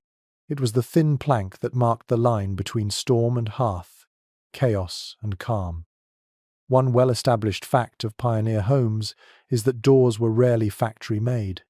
Out here, far from towns or carpenters, families built their own, often from rough planks hacked with axes. Nails were precious, sometimes carried hundreds of miles in sacks, so settlers fastened pieces with wooden pegs, rawhide thongs, or leather hinges cut from oxen harness. You picture yourself now pushing against such a door, its surface rough, splintery, smelling of sap and smoke. It doesn't swing easily, it groans like a tired ox, but it holds the storm outside. Oddly, some families used animal hides instead of wood at first, hanging buffalo or deer skins over the doorway when timber was scarce. The hides froze stiff at night, rattling when the wind pressed against them, and thawed slightly in the warmth of the day, dripping as they softened. Imagine brushing past such a frozen hide, your shoulder grazing the stiff fur, feeling the divide between wilderness and hearth, reduced to a single skin. Historians continue to argue over how secure these doors really were. Some describe them as solid barriers, proof of ingenuity with limited tools. Others note how poorly they sealed, leaving gaps that let in snow and drafts. You sense that truth in the air around you now, the faint hiss of cold sneaking through cracks even as the latch bar rests firm. The door is not impenetrable, but it is enough to say, "Here we stop the storm." Step closer. A child slides the wooden latch into place. the sound a soft clunk that feels oddly comforting. You lift the latch again in your mind, feel its weight, rough-hewn and uneven, yet sturdy in your hand. There is satisfaction in its simplicity. No lock and key, no polished brass, just wood holding wood. Survival hinged on something you could carve with a knife. The soundscape shifts with every push of wind. Outside, the storm claws at the cabin, snow scraping against the walls, drumming faintly against the door. Inside, the latch rattles, leather hinges creak, but the barrier holds. It is not silence, but a negotiation. The storm insists. The door replies with its stubborn refusal. You lean against it, shoulder to plank, and feel it tremble but not give way. A peculiar detail survives in some settler accounts. Doors were often so low that adults had to stoop to enter. Built small to conserve heat, they forced even the proudest pioneer to bow as they crossed the threshold. Imagine visitors arriving during a blizzard, bending low, stamping snow from their boots, ducking into warmth. Humility was not optional, it was built into the frame. And then there are the latches. Some were nothing more than sticks propped against the door. Others had clever sliding bars, carved with whittled grooves. Children loved to work these contraptions, pulling them back and forth, pretending they commanded great gates. You hear the clatter now, the satisfying click of wood against wood. To a family trapped in winter, even a latch became entertainment, a symbol of safety in miniature. Some researchers interpret these crude doors as symbols of frontier resilience, fragile yet functional thresholds marking the claim of humans against wilderness. Others emphasize their fragility. Wolves, thieves, or even a strong gust could break through if determined enough. As you trace your hand along the plank, you realize both readings have merit. The door is not a fortress, but it is a declaration. Inside, by candlelight, the door takes on an almost sacred aura. Families hung herbs or charms nearby, sometimes a horseshoe nailed to the frame, sometimes a sprig of evergreen. These little rituals whispered of hope, of warding off more than cold, evil, sickness, loneliness. You lean closer and smell dried sage tied above the lintel, its earthy fragrance mixing with smoke. The door is both barrier and talisman. An odd anecdote appears in one diary. A settler claimed his door froze solid to the frame one night, trapping the family inside until morning thaw. They laughed later, but at the time they feared suffocation. Windows sealed with snow, their only exit blocked. You imagine pressing hard, shoulder straining, feeling the wood unmoving, hearing children whimper as you hammer with fists. It is a claustrophobic thought protection becoming prison. Listen again. The latch clunks, the hinges creak, and beyond, the storm roars. Each time the door shakes, you feel its determination to resist. You picture the father leaning against it while the family huddles in quilts, as though his body itself reinforces the barrier. The scent of pine resin and cold air leaks through, a reminder of the fragile line between safety and exposure. Oddly, settlers sometimes carved initials into their doors, or crude patterns, as if to declare ownership in a land that resisted them. Imagine stepping out at dawn, storm cleared, seeing the rough mark of your name carved into the plank, a bold message to the wilderness. We are here. By morning, frost crusts the hinges, making them groan as you pull the door open. The outside world is a blank sea of snow, dazzling and cruel. Yet the cabin survived another night, and the door, crude and splintered, deserves some credit. You step back inside, closing it firmly behind you, the latch falling into place with that soft, reassuring clunk. Behind this rough barrier lies warmth, laughter, and the stubborn will to endure. Beyond it lies the endless storm, and so, every night, the door becomes more than wood. It is hope, nailed together, standing upright against the prairie's howl. The door latches shut behind you, and you draw a deep breath of smoky, warm air. For a while you think the cabin might be its own world, sealed against whatever waits beyond. Then the sound comes long, wavering, wild. A howl rides the wind, stretching across the frozen prairie. It rises and falls, joined by others until the whole horizon seems to sing with hungry voices. You pause, heart slowing, realizing that the walls separating you from those voices are little more than logs and clay. One undeniable feature of frontier winters was the presence of wolves. They roamed in packs, their lean shapes cutting across the whiteness, their eyes glowing faint when lantern light caught them. Settlers wrote often of lying awake, while wolves prowled just beyond their cabins, drawn by the smell of smoke, food, and livestock. You tilt your head now and hear their chorus, a haunting music layered beneath the storm's howl. Curiously, journals describe wolves scratching at doors or circling barns, their paws thudding softly in the snow. Children sometimes mistook those sounds for neighbors arriving late. Imagine tugging the latch open and meeting not a friend but a pair of yellow eyes gleaming in the dark. The thought chills you more deeply than the wind ever could. Experts still debate how serious the wolf threat truly was. Some argue settlers exaggerated the danger, projecting fears onto animals that mostly scavenged rather than attacked. Others counter with tales of livestock torn apart, dogs dragged from yards, even rare stories of humans chased across fields. You sit with that uncertainty now, hearing the scratching at the edge of your imagination, unsure if it is predator or paranoia that rattles the door. Inside the cabin, the family reacts in subtle ways. The dog lifts its head, ears twitching, then curls tighter, whimpering faintly. The father reaches for his rifle, leaning it against the wall by his bedroll. The children hush, instinctively, eyes wide in the candle's glow. The mother pulls quilts closer, as though fabric itself could muffle the sound. You feel the shift in the air, the way laughter dies, the way silence thickens, every heart listening to the wilderness pressing close. The smell of fear mingles with the ordinary scents of smoke and wool. You imagine your own pulse quickening, breath shallow. The sound outside continues, paw steps crunching in the snow, faint snarls carried by wind. Wolves do not respect the fragile line of walls.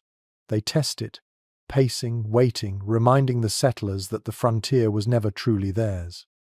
One odd anecdote survives. Families sometimes tossed scraps of food outside during long storms, hoping to distract the wolves. Picture a mother flinging bones into the snow while children peek through cracks, watching dark shapes dart in and out of the pale drifts. It was dangerous generosity, giving a taste of safety in exchange for a night's peace. The soundscape is unnerving. The wind shrieks across the chimney, the logs creak, and through it all, the mournful howls swell and fade. You close your eyes, but the sound seems to vibrate in your chest. Primal, ancient. The dog growls softly, low and steady, as though warning both the wolves and the humans inside.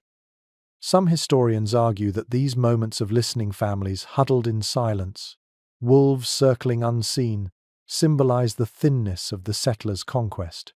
Civilization had not tamed the land. It was only tolerated, and only barely. Others suggest the fear of wolves was more psychological than physical, an echo of folklore carried from Europe, where wolves had long haunted human stories. You consider both as you sit against the log wall, ears tuned to the wilderness just beyond. Then the storm shifts. Snow lessens for a moment, moonlight cutting pale silver through the papered window. Shadows move outside, swift and low. You imagine them, lean bodies slipping through drifts, tails trailing, eyes reflecting light. The family does not move, holding breath as if motion itself might summon intrusion. For minutes that feel like hours, you are suspended in the space between two worlds inside, warmth and fragile calm. Outside, hunger and silence with teeth. And yet, even amid fear, there is a kind of awe. To hear wolves sing across an endless prairie is to know you are not alone, no matter how isolated. Their voices, fierce and mournful, weave into the storm's music, a reminder that life persists everywhere, even in the dead of winter. You feel it in your bones, the uncanny beauty of danger, the intimacy of being noticed by wildness. An unusual story recorded by a settler tells of wolves pacing so close that their hot breath frosted the window covering. The family inside swore they could smell the musk of the animals mixing with the smoke of their own fire. You shiver at that thought.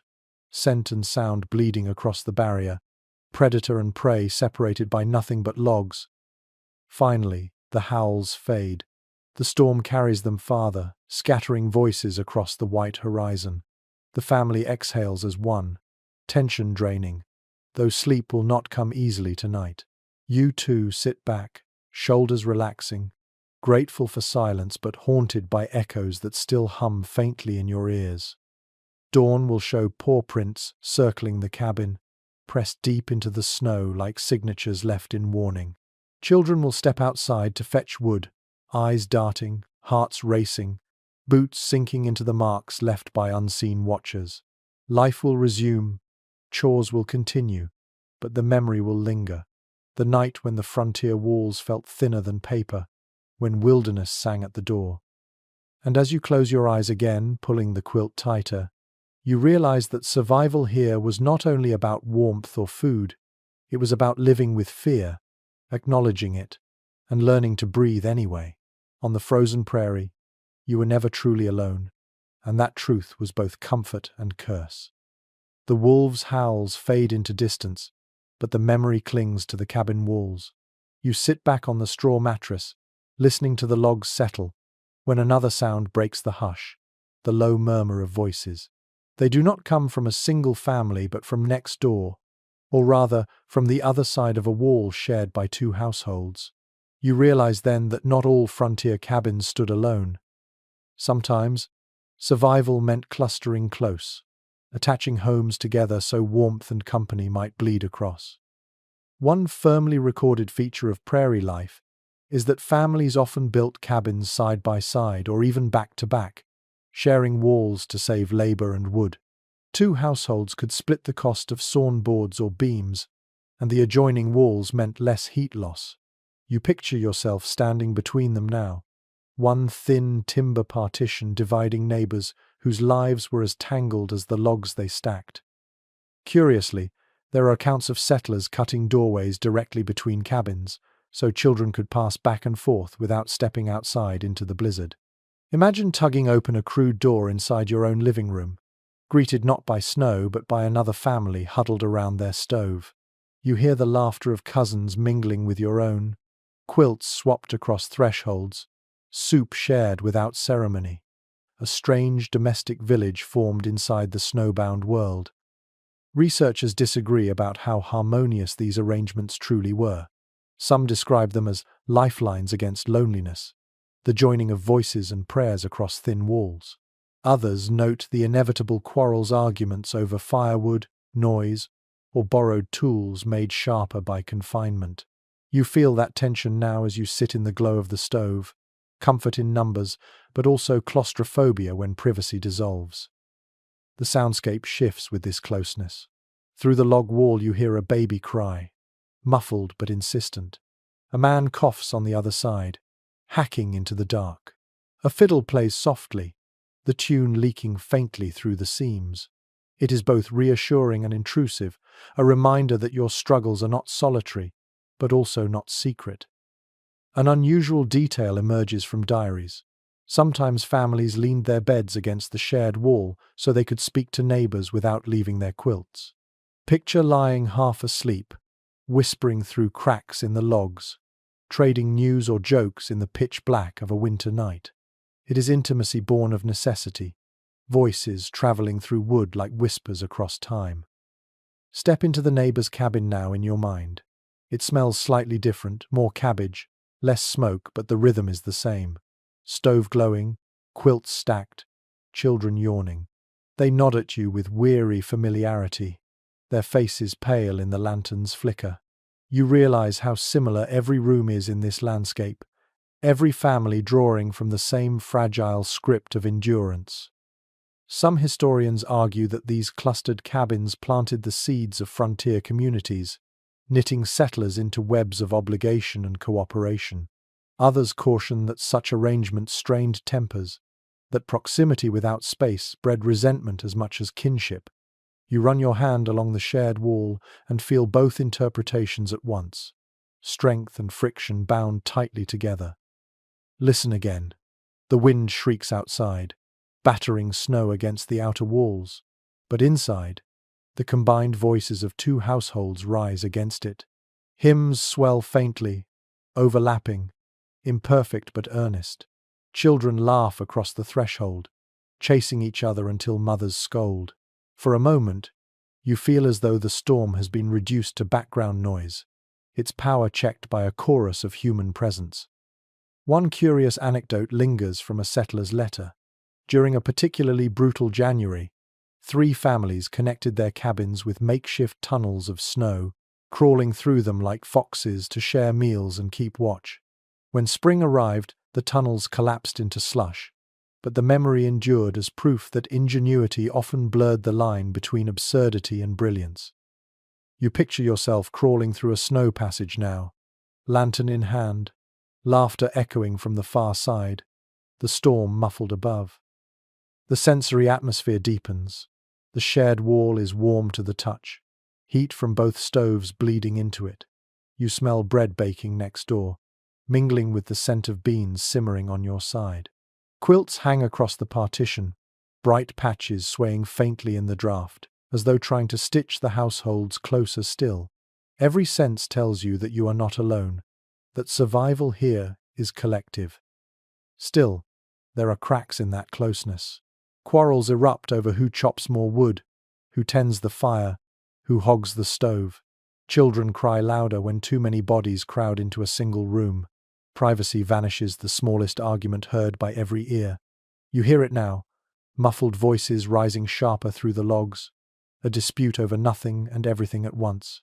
Silence follows, tense, until a fiddle tune starts again, smoothing tempers as best it can. Some scholars suggest that without this enforced intimacy, settlers would have fractured, abandoned claims, and fled east. Others believe the strain of such proximity actually drove many back. Whatever the case, you feel in your bones that life here was never solitary, even if every family imagined itself alone. Walls carried voices as much as they blocked wind. Night falls heavier. The storm presses close, but 2 stoves burn instead of one. 2 circles of quilts glow in the lamplight. Through cracks in the partition, faint lines of gold trace the seams, proof that warmth and light bleed across, ignoring borders. You lie back, eyes on the roof beams, listening to the murmur of neighbors, the occasional burst of laughter. The storm may rage outside, but here, behind this crude architecture of sharing, life continues stubbornly. Oddly enough, when spring came, some families dismantled the connecting walls, eager to reclaim privacy. Others left them in place, finding comfort in proximity even after survival was less dire. You consider both choices, recognizing the complexity of human need, to be together, to be apart, to balance survival with self. For now, though, in the heart of winter, 2 households breathe as one. The cabins do not stand isolated against the storm. They lean into each other, imperfect and human, their warmth multiplied. And as you drift under your quilt, lulled by voices through the wall, you know that even here where the horizon swallows, all sound connection survives. The neighbor's laughter fades to a murmur, and you lean back against the log wall, feeling its rough surface cool through the quilt. Even with 2 stoves burning and snowbanks pressed high outside, the wind still finds its way in. Tiny drafts creep along the floor, teasing ankles, whispering through cracks you can't even see. You realize that chinking alone could never seal everything, and so families reached for other methods, layering new tricks into their walls and floors in hopes of holding back the endless cold. One widely acknowledged practice among pioneers was the use of paper, cloth, or straw to insulate cabins. Families pasted old newspapers directly onto log walls, overlapping sheets until the room became a patchwork of print. Others stuffed straw or dry grass between planks, cramming it in until no space remained. You run your fingers along such a wall in your mind, the paper crackling beneath your touch. its surface faintly gritty from smoke. Sentences blur together, headlines about faraway wars or politics glowing faintly by lantern light, strange companions for sleepless nights. Curiously, some households covered entire ceilings with cloth, draping sheets like sails above the room to trap rising heat. Imagine lying on your straw mattress, staring upward at fabric shifting gently in the draft, its surface darkening with soot as days wore on. For children, it became a secret sky, a canopy where they whispered dreams while snow pounded the roof overhead. Scholars continue to discuss how effective these improvisations were. Some argue they made a measurable difference, reducing drafts and conserving warmth. Others suggest the comfort was more psychological than physical, offering the sense of control when nature allowed none. You feel both possibilities pressing against you now. Perhaps the warmth is real, or perhaps it is only belief stitched and pasted into the walls. The sensory details are sharp. The paper smells of grease where it's been brushed with lard to keep out moisture, a faint sourness mixing with wood smoke.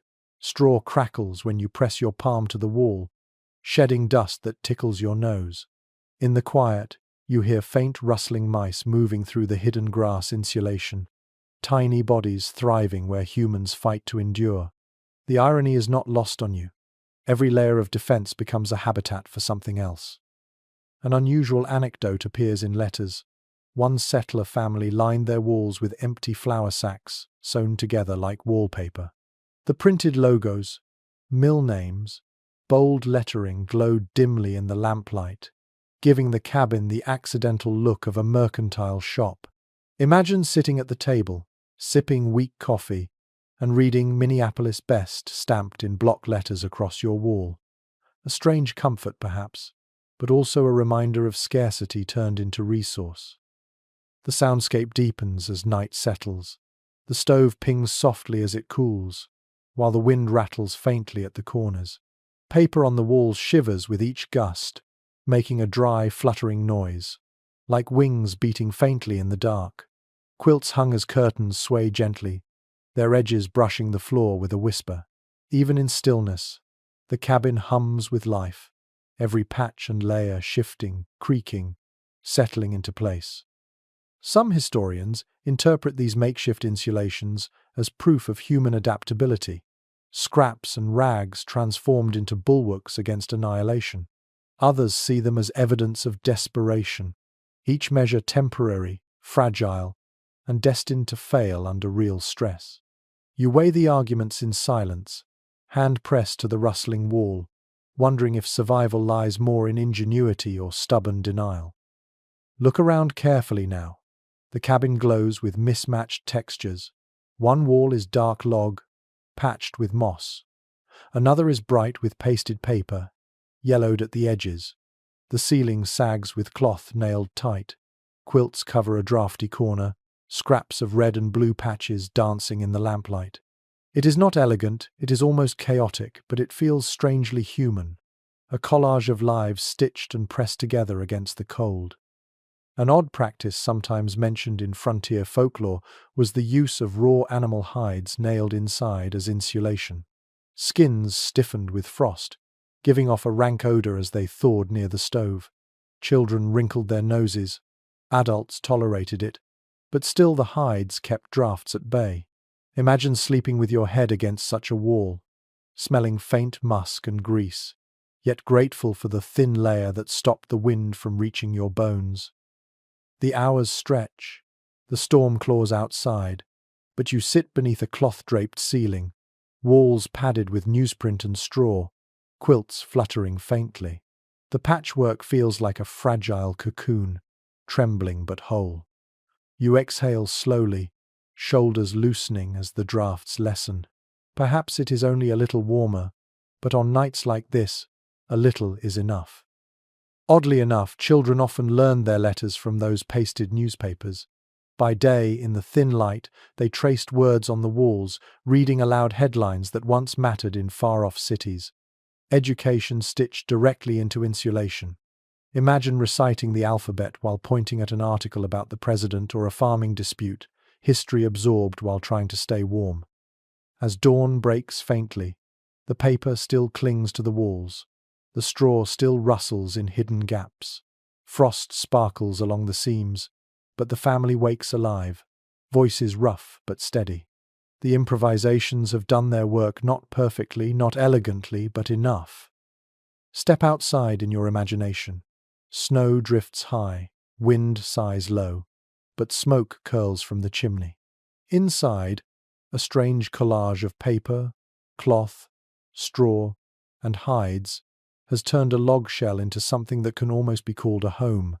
Against the endless white, the cabin stands as a patchwork of survival, each scrap stitched not just into walls but into memory.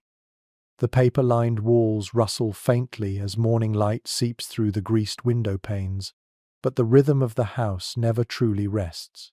While adults mend cracks and tend the stove, it is the children who become the restless energy inside these fragile rooms.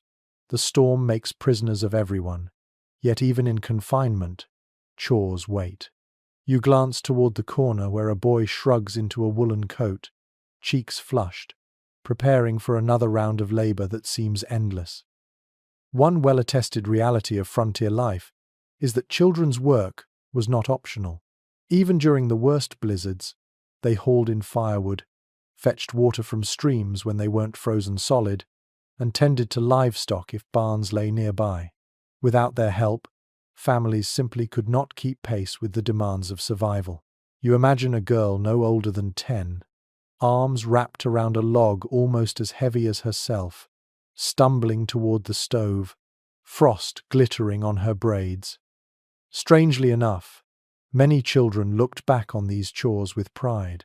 In later memoirs, they described the satisfaction of being trusted with essential tasks, of knowing their small hands mattered. One recalled carrying buckets of snow into the cabin to melt for drinking water, laughing as it steamed in the pot. The transformation magical. You picture such a moment now. Children crowding around a kettle, watching snow become liquid gold under the stove's heat. Historians continue to disagree on whether this labor hardened children into resilience or robbed them of childhood entirely. Some argue it forged independence earlier than any modern upbringing. Others insist it forced premature adulthood, erasing play in favor of endless work. Sitting here now, you hear both truths echoed in the thud of wood dropped by the stove, in the weary but proud smile of a boy who knows he has kept his family warm another night. The sounds of their chores become the soundtrack of survival. The clank of the water bucket on the floor, the rasp of a saw as an older child trims kindling, the shuffle of boots across packed dirt.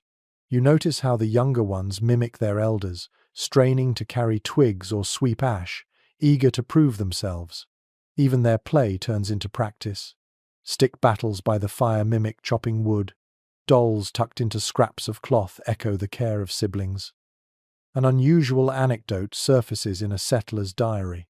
One child entertained himself during storms by sculpting snowballs indoors, sneaking them through the door, then watching them melt on the stove until his mother caught him. He laughed, even as she scolded, the cabin filled with the hiss of melting snow and the smell of wet mittens steaming. You grin faintly, seeing the humor in the mischief, even in such a grim season. Step deeper into the rhythm of their days. Morning begins with hauling wood, the stove's embers coaxed back into flame. Water, if liquid, must be fetched. If frozen, snow must be melted. By noon, children sweep, patch leaks with rags, hold lanterns steady while parents mend tools. Evening brings the quieter duties, stirring pots, rocking babies, spreading quilts for sleep.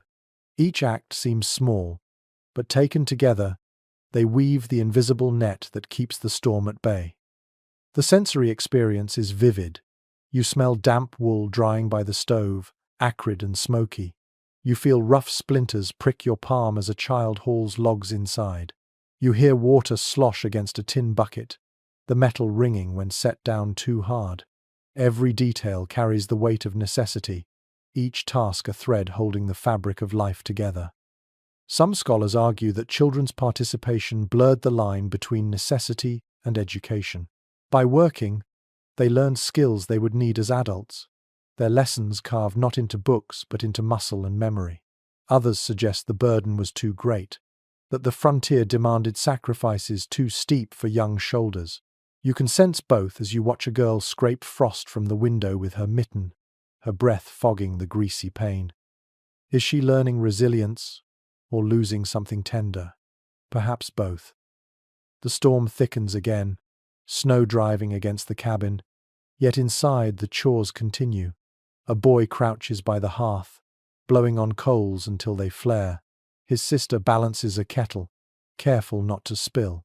The youngest, barely toddling, drags a stick across the floor, pretending it's firewood.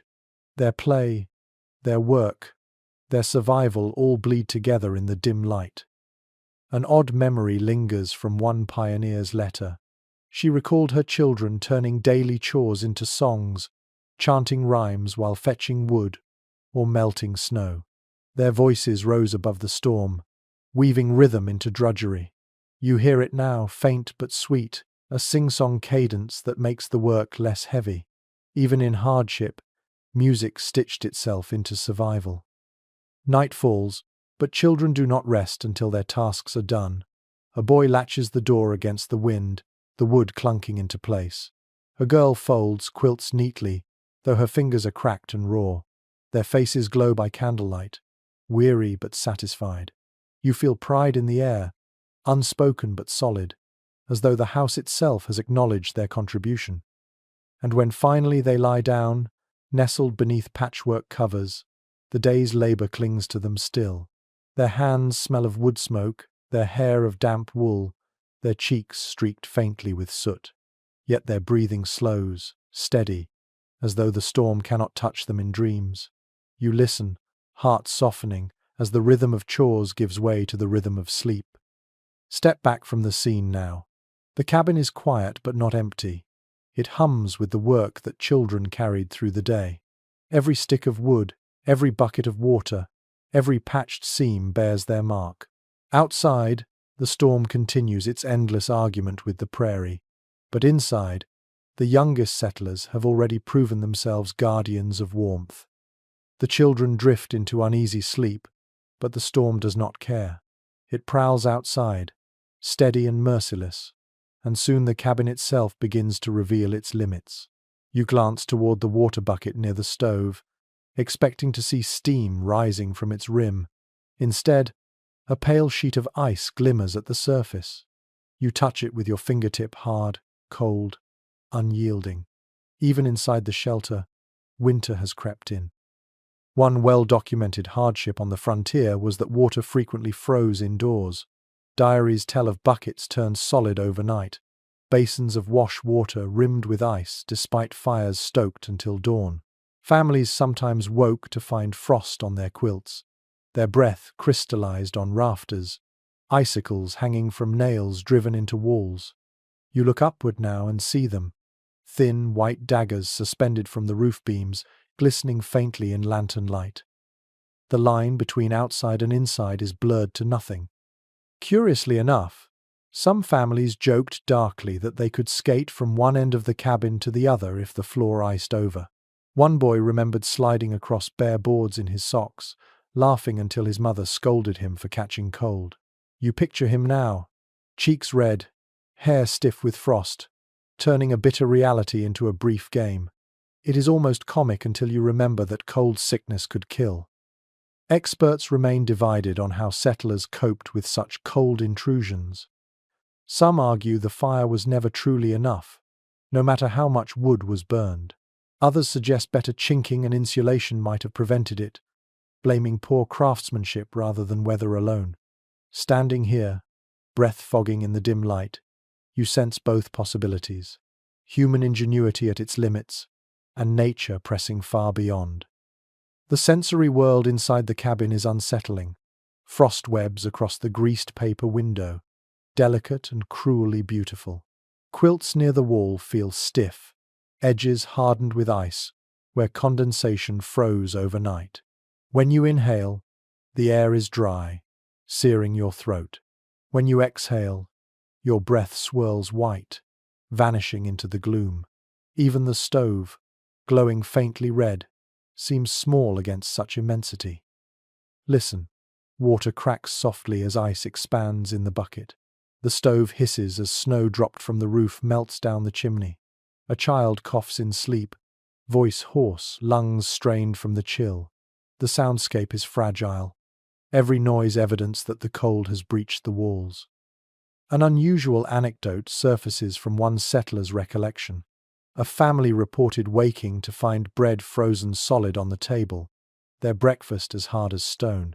They thawed it by placing slices directly against the stove's iron sides, the smell of scorched crust filling the room. Imagine chewing such food with numb teeth, grateful for every bite no matter how bitter it tasted.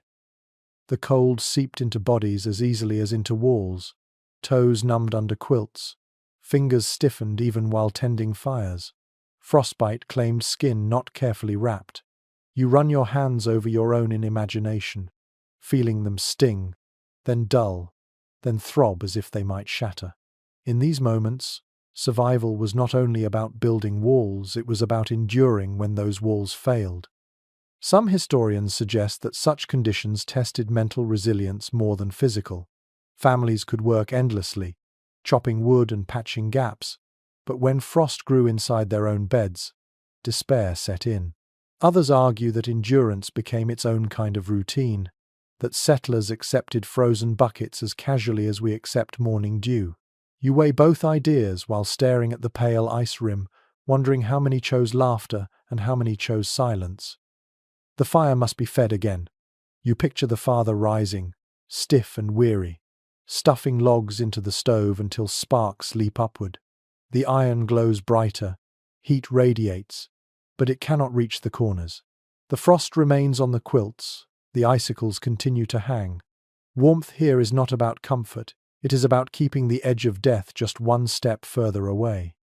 Oddly enough, settlers sometimes placed buckets of hot stones under quilts to keep warm, only to wake and find them rimmed with frost an hour later. One woman recalled wrapping potatoes in cloth and slipping them into her children's beds, turning food into a fragile furnace. Imagine clutching a potato like a talisman, its heat fading slowly in your palms, your breath fogging above it. You listen as the family stirs. A child wakes and whimpers, complaining that his blanket is frozen stiff. A mother strokes his hair, whispering promises of dawn. Her words mist into the air, lingering visible before fading. You feel the cabin breathing with them, each exhale a small cloud of defiance against the blizzard's grip. Morning does not bring relief. Sunlight glints off the windows, but inside, the bucket is still frozen. The children crunch frost underfoot as they rise, laughing at the sight of their own icy footprints on the dirt floor. The mother scrapes ice from a tin cup, her hands red and raw. They do not cry out or despair, they simply continue, as if this too is ordinary. Scholars argue about what such endurance means. Some see it as proof of stubborn heroism, the human spirit unbroken even by the harshest cold. Others frame it as evidence of unnecessary suffering, a sign settlers pushed too far into lands unforgiving. You close your eyes, hearing the debate echo like the wind outside, realizing perhaps both are true. Courage and folly often sleep side by side. Step back in your mind. The cabin stands buried in snow, smoke trailing weakly from its chimney. Inside, frost clings stubbornly, a reminder that walls are only suggestions against winter's command. And yet the family lives, breathing, moving, laughing faintly even as ice forms in their cups. You draw the quilt tighter, the air biting your skin, and feel the contradiction sharpen. Survival on the prairie was not a battle that could be won. It was a dance, sometimes graceful, sometimes clumsy, always with frost close at hand. And as you drift into uneasy rest, the bucket of frozen water glimmers faintly, a silent witness to endurance pressed to its very edge. The bucket of frozen water still glimmers faintly in the dim light, but for now, you turn your attention to the voices that rise in its shadow. The storm howls on, but within these walls, another kind of sound pushes back. Words, songs, and stories bloom in the flicker of fire and candle, weaving warmth that no quilt or stove alone could provide. One often remarked truth of frontier winters is that families passed the long nights not in silence but in storytelling and music. Tales were told and retold, hymns hummed, fiddle strings plucked, voices raised to drown out the storm's roar. Entertainment was survival, a balm against fear and monotony. You close your eyes and hear it now, the deep rumble of a father's voice spinning a story, the higher trill of children chiming in, the gentle hum of a mother's lullaby blending with the hiss of wind outside. Curiously, settlers often reached for the same handful of songs, repeated until their melodies seemed stitched into the very fabric of the cabin. "Shall we gather at the river?" echoed as often as children's rhymes, both serving the same purpose: rhythm, reassurance, the insistence that voices could carry farther than cold. Imagine humming the same refrain night after night, until its cadence becomes indistinguishable from the crackle of firewood. Scholars remain divided on how much these shared rituals mattered. Some argue they built resilience, creating bonds that tethered families together in their confinement. Others suggest they were distractions, fragile as paper, incapable of masking the grinding despair of endless storms. You feel both perspectives as you listen, the warmth in the laughter of children giggling at a tall tale, and the exhaustion beneath the father's forced chuckle. The sensory texture is vivid. The fiddle creaks, its resinous bow scraping unevenly, yet the sound glows bright in the cramped space. A child claps wooden spoons together in rhythm, the hollow clack strangely cheerful. The mother's voice, though thin and cracked with cold, fills the room with hymn fragments. And over it all, the storm mutters faintly, unable to quite smother human defiance. An unusual anecdote lingers from one family's diary. The children invented storm dramas, acting out little plays where snow was a villain and quilts became shields. They laughed at their own theatrics, their parents watching with weary amusement. Picture the scene now. A boy wrapped in a quilt, stomping like the blizzard itself, while his sister wields a broom as a sword, fending him off. Their giggles rise like sparks, fleeting but bright. The rhythm of storytelling flows naturally. Some nights bring Bible verses, recited slowly by candlelight. Other nights, fathers recount adventures from earlier travels, embellished until they sound like epics. Children beg for repetition. Tell the one about the bear again, and the story grows in each retelling, humor or danger, heightened to fit the mood. You lean in with them, eyes wide, caught between dread of the storm and delight in the tale.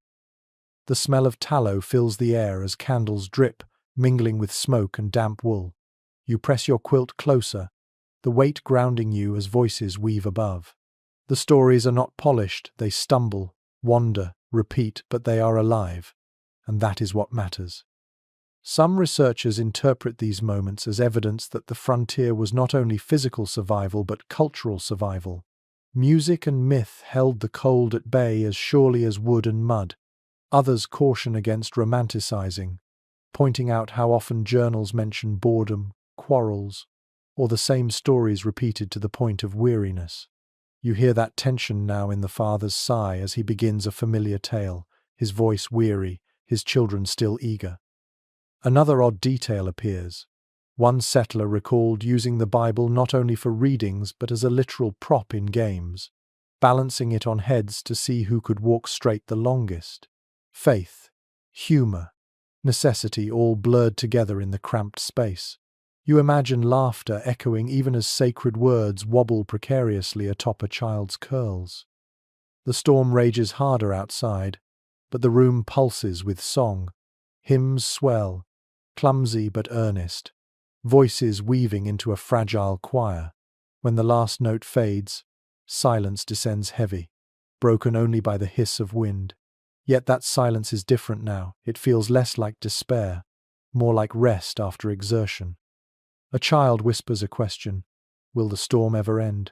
The mother hushes softly, smoothing hair, answering with a story of spring green grass rising, birds returning, rivers rushing free. The tale is half memory, half hope, but it fills the room with a new kind of warmth. You feel it seep into you too, an image of color against white, of thaw against frost. Some historians suggest that these small acts of imagination were as critical as fire itself. Others argue they were illusions, delaying the reckoning with real hardship. Perhaps both are true. In this moment, though, you know that without such stories, the walls would collapse inward, even if the logs remained upright. The hours stretch, children doze mid-song, their heads heavy on shoulders. The fiddle rests, bow slipping to the floor. Candles gutter low, shadows stretching. You remain under quilts, body warm, mind filled with echoes of hymns and laughter. Outside, wolves may circle, snow may climb higher, but inside, the storm has been reduced to a backdrop for human voices. Dawn finally presses faintly at the greased paper pane. The storm lingers, but the night has passed. The stories fade into memory, lingering like embers. You rise slowly, stretching stiff limbs, still hearing the echo of last night's chorus in your ears.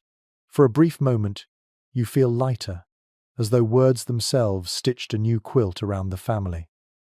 Step outside in your imagination.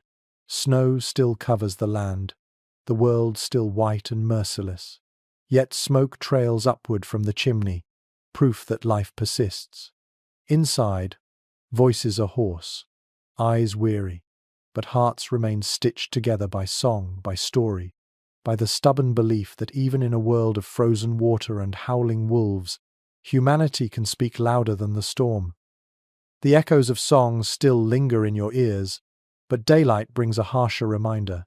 Music cannot feed bellies, stories do not split logs, and though the cabin holds, its walls are only as strong as the stores of fuel that keep the stove glowing. You glance toward the woodpile stacked in the corner. It has shrunk alarmingly since the last storm. The family's eyes follow it too. Every log consumed another tally in the slow countdown of winter. One undeniable fact of frontier survival was the relentless hunger for fuel. A small stove devoured astonishing amounts of wood, sometimes a cord every week in bitter weather. Families spent autumn cutting, splitting, and stacking, yet still found themselves running short by midwinter. You imagine the father's back bent beneath an axe, his breath clouding in the chill. Each strike not just labor but a promise of warmth. An odd tidbit from settler journals tells of desperate families burning anything combustible when firewood ran low, broken furniture, wagon wheels, even books. One woman wrote of feeding her children by cooking bread over the flames of a disassembled bed frame. You can smell the acrid smoke now, pine and varnish curling in your throat, warmth bought at the cost of comfort. Scholars remain divided on whether shortages reflected poor planning or simply the brutality of weather. Some insist careful settlers always laid in enough wood. Others argue storms lasted longer and colder than any human foresight could predict. You feel that argument echo in the hollow crack of a log on the chopping block. Was survival skill or luck? Step closer. The woodpile is low, the corner dim. Each log is precious, its bark flaking dry under your hand. The father lifts one and places it on the stove, the hiss of sap loud in the stillness. For a moment, the room brightens, but everyone watches the pile shrink further. Children whisper, asking if there will be enough. No one answers. Listen carefully. The axe strikes outside, muffled by snow. Wood splits with a sharp crack, echoing through the frozen air. The wind sighs, carrying away smoke from the chimney. Inside, the stove ticks as heat expands its iron skin. The sounds are simple, but each one is a thread in the fragile fabric of survival. An unusual anecdote surfaces in one memoir. Settlers sometimes filled gaps with dried buffalo chips, collected animal dung burned when wood was scarce. The smell was pungent, earthy, almost unbearable indoors, but it gave off steady heat. Imagine tossing such a fuel into the stove, children covering their noses, smoke thick with bitterness. You wrinkle your nose even now, yet feel the strange relief that warmth still came. The sensory world sharpens as fuel runs low. The stove glows dimmer, the air cools quicker. Frost creeps back onto quilts, breath fogs thicker. The woodpile whispers its countdown with every log lifted. Hunger presses in not only for food but for fire itself. Some researchers frame firewood as the true currency of frontier winters, more valuable than coins or trinkets. Others highlight the ingenuity of settlers, finding heat in whatever they could burn. You sit between these views now, staring at the last few logs, realizing that both wealth and cleverness end the same way. Ash. Picture the father trudging outside, axe over his shoulder, into snow waist deep. His boots sink, his arms ache, but he must cut more. Each blow of the axe echoes into the silence, each split log another heartbeat against the cold. His breath steams, sweat freezes on his collar, but still he swings. You stand beside him, your hands blistering at the handle, your body aching, but the pile slowly grows again. Inside, the mother tends the fire carefully, rationing heat like medicine. She adds only small sticks at a time, coaxing the flame rather than feeding it hungrily. The children huddle close, noses pink, hands extended. You smell the faint sweetness of pine resin, hear the crackle of sap, and for a moment, warmth returns. Yet danger lurks always. Logs damp with snow smoke heavily, choking the room. Sparks leap when resin ignites, threatening quilts hung too near. And outside, storms sometimes bury woodpiles completely, forcing families to dig with bare hands to free their own fuel. You imagine scraping snow from a frozen log, your fingers raw, desperate to feed the waiting stove. Oddly, settlers sometimes marked their woodpiles like monuments, stacking them carefully against walls or fences, measuring survival by the height of the stack. Children traced initials in the frost along them, as though signing their family's claim against the winter. You picture such a pile now, a small mountain glowing faintly with promise. Night returns. The woodpile shrinks again, logs burning down to glowing coals. The family gathers close, quilts drawn tight, breath visible in the dim. The father sighs, counting in silence the days until thaw, until green returns, until woodcutting is no longer a race against death. You hear the exhaustion in his breath, but also the resolve. Some historians argue that firewood shortages epitomize the frontier spirit. Endless work, endless scarcity, and endless will to endure anyway. Others view it as a reminder that nature set limits humans could never truly conquer. Both readings press against you now, as you feel the weight of an axe in your imagination, the ache of arms that cannot stop swinging. By morning, the pile has grown a little, though not enough. The father returns with fresh cuts, frost clinging to his beard. The mother stirs embers back to flame. Children clap their hands over the stove, cheeks pink, eyes hopeful. The cycle repeats. Chop, burn, ration, endure. Step back now. The cabin breathes smoke, wood smoke curling into the pale sky. Inside, warmth clings fragilely, bought log by log. Outside, the prairie stretches endless, trees rare, storms constant. Fire is life, wood its currency, and survival a ledger always on the edge of red. You pull the quilt closer, listening to the soft crackle, smelling pine and ash. The storm still waits, but for tonight the stove glows. For tonight the woodpile holds. The woodpile sighs in the corner, smaller than it should be, yet for now the fire holds steady. Still, as you look around the dim cabin, another truth presses close. Walls and warmth mean little without food. Bellies grumble louder than wind, and survival here was measured not only in logs but in larders. You turn toward the shelves where jars, sacks and barrels stand, shadows looming, each one the fragile memory of autumn harvest. One firmly recorded fact of frontier winters is that food had to be stored months ahead. Grain dried, corn shelled, vegetables pickled, meat salted or smoked. Without preservation, hunger stalked quickly. You imagine opening a barrel now, Inside lies salted pork, pale and greasy, its smell sharp with brine. Another sack holds cornmeal, gritty and dry, promising endless mush but little variety. Every item is precious, rationed with care, each spoonful a negotiation with winter's length. Curiously, diaries often mention the monotony of these meals. Children begged for something different, tired of cornmeal porridge and salt pork, yet their parents could offer nothing else. One letter tells of a boy dreaming of apples all winter, only to wake to another bowl of grey mush.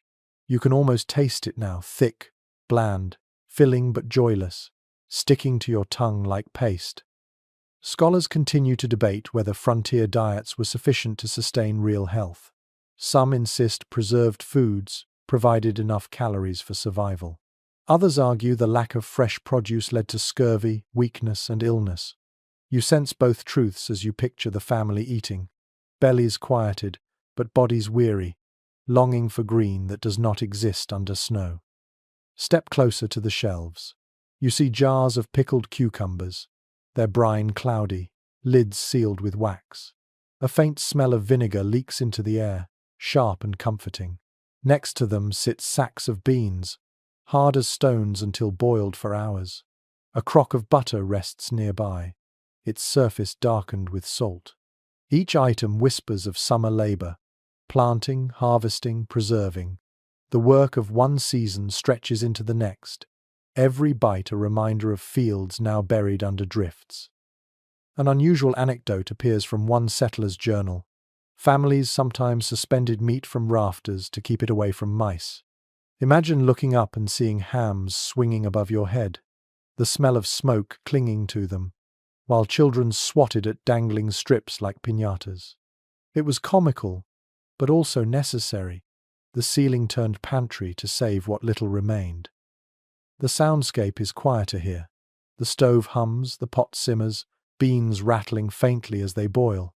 A wooden spoon scrapes the bottom, the sound steady and rhythmic. Children murmur as bowls are passed, spoons clinking against tin. Outside, the storm moans, but inside the air smells of beans, salt, and faint vinegar. The meal is simple, but it fills the silence with comfort. Some historians view these stored foods as proof of ingenuity, the transformation of abundance into endurance. Others emphasize the fragility of it all. Jars could spoil, barrels could rot, mice could consume what humans saved. You run your fingers over the lid of a jar now, feeling the wax seal brittle, wondering if it will last another month. And then there were treats, rare but unforgettable. A jar of dried apples, leathery and sweet, brought out on nights when morale faltered. A handful of molasses candy, sticky and bright, lifted children's spirits like sunshine. Imagine unwrapping such a treasure in a world of salt and mush, its sweetness so startling it made you laugh aloud. One girl wrote she remembered the taste of one raisin for years. You let it melt on your tongue in imagination, savoring joy compressed into a single bite. An odd tidbit. Sometimes settlers resorted to eating coffee grounds boiled again and again until they were nothing but bitter sludge. Yet they clung to the ritual, sipping the dark liquid more for comfort than nourishment. You taste it now, acrid, smoky, but somehow steadying proof that civilization, however thin, still lingered in the bottom of a cup. The family eats in silence, spoons scraping bowls, steam rising. The mother doles portions carefully, measuring each ladle. The children slurp greedily, grateful even for bland mush. When the last bite is gone, bowls are wiped clean with scraps of bread, nothing wasted. Hunger is not sated fully, but it is quieted, and that is enough to endure another night. Scholars sometimes describe frontier food as edible time capsules, each jar and sack a memory of seasons past. Others see them as fragile promises, too easily lost to spoilage or theft. Both readings hang in the air as you stare at the shelves past abundance, frozen in glass, present hunger, pressing harder with every day. Later, as the storm howls outside, the family unwraps one last treat, a pie made of dried apples, crust brittle but fragrant. Its smell fills the cabin, sharp with spice. They cut it into thin slices, each piece savored slowly. For a brief moment, the blizzard fades, replaced by sweetness on the tongue, memory in the air. Night deepens. The shelves look emptier than before. A jar gone, a sack lighter. The fire still burns, but food dwindles with every meal. You pull the quilt around your shoulders, listening to the faint hiss of the pot, the slow scrape of spoons, the storm's steady voice beyond. Step back in your mind. The cabin is a storehouse as much as a shelter, its walls holding not only bodies, but the ghost of summer's harvest. Inside, hunger waits like another storm, one measured not in snow but in empty jars. And as you close your eyes, you feel it there too, the slow counting down of meals, the quiet knowledge that survival is not only about heat, but about what you can swallow, chew, and make last until the thaw. The shelves grow barer with each passing day, and though meals still simmer on the stove, a deeper unease creeps in. What happens when those shelves are empty? Hunger lurks like another wolf outside the door, patient, waiting. You feel it in the hush that falls after supper, when spoons are set down and eyes drift toward the corners where sacks and jars once stood full.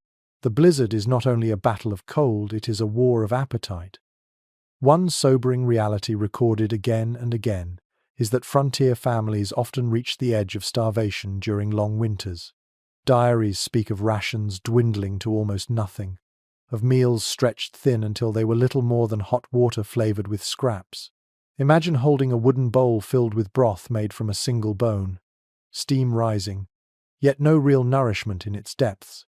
You sip anyway, because hope tastes like something, even if the belly remains hollow.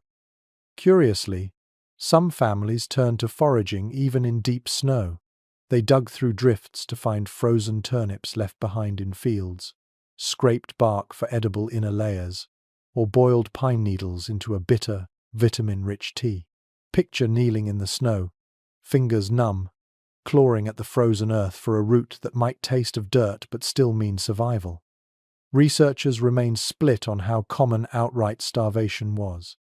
Some argue settlers generally survived winters through planning and preservation. Others point to records of families wasting away, their letters filled with hollow words and desperate measures. As you sit near the stove now, your stomach tightening at the thought of emptiness, you sense the truth lies somewhere in the shadows. Not every family starved, but hunger was a constant, whispering presence. The sensory world shifts here. The pot on the stove no longer smells rich. It gives off only the faint aroma of boiled beans stretched too thin, of grease ladled sparingly. Bowls clink softly. Spoons scrape every last drop. Children lick the rims, eyes still wide with craving.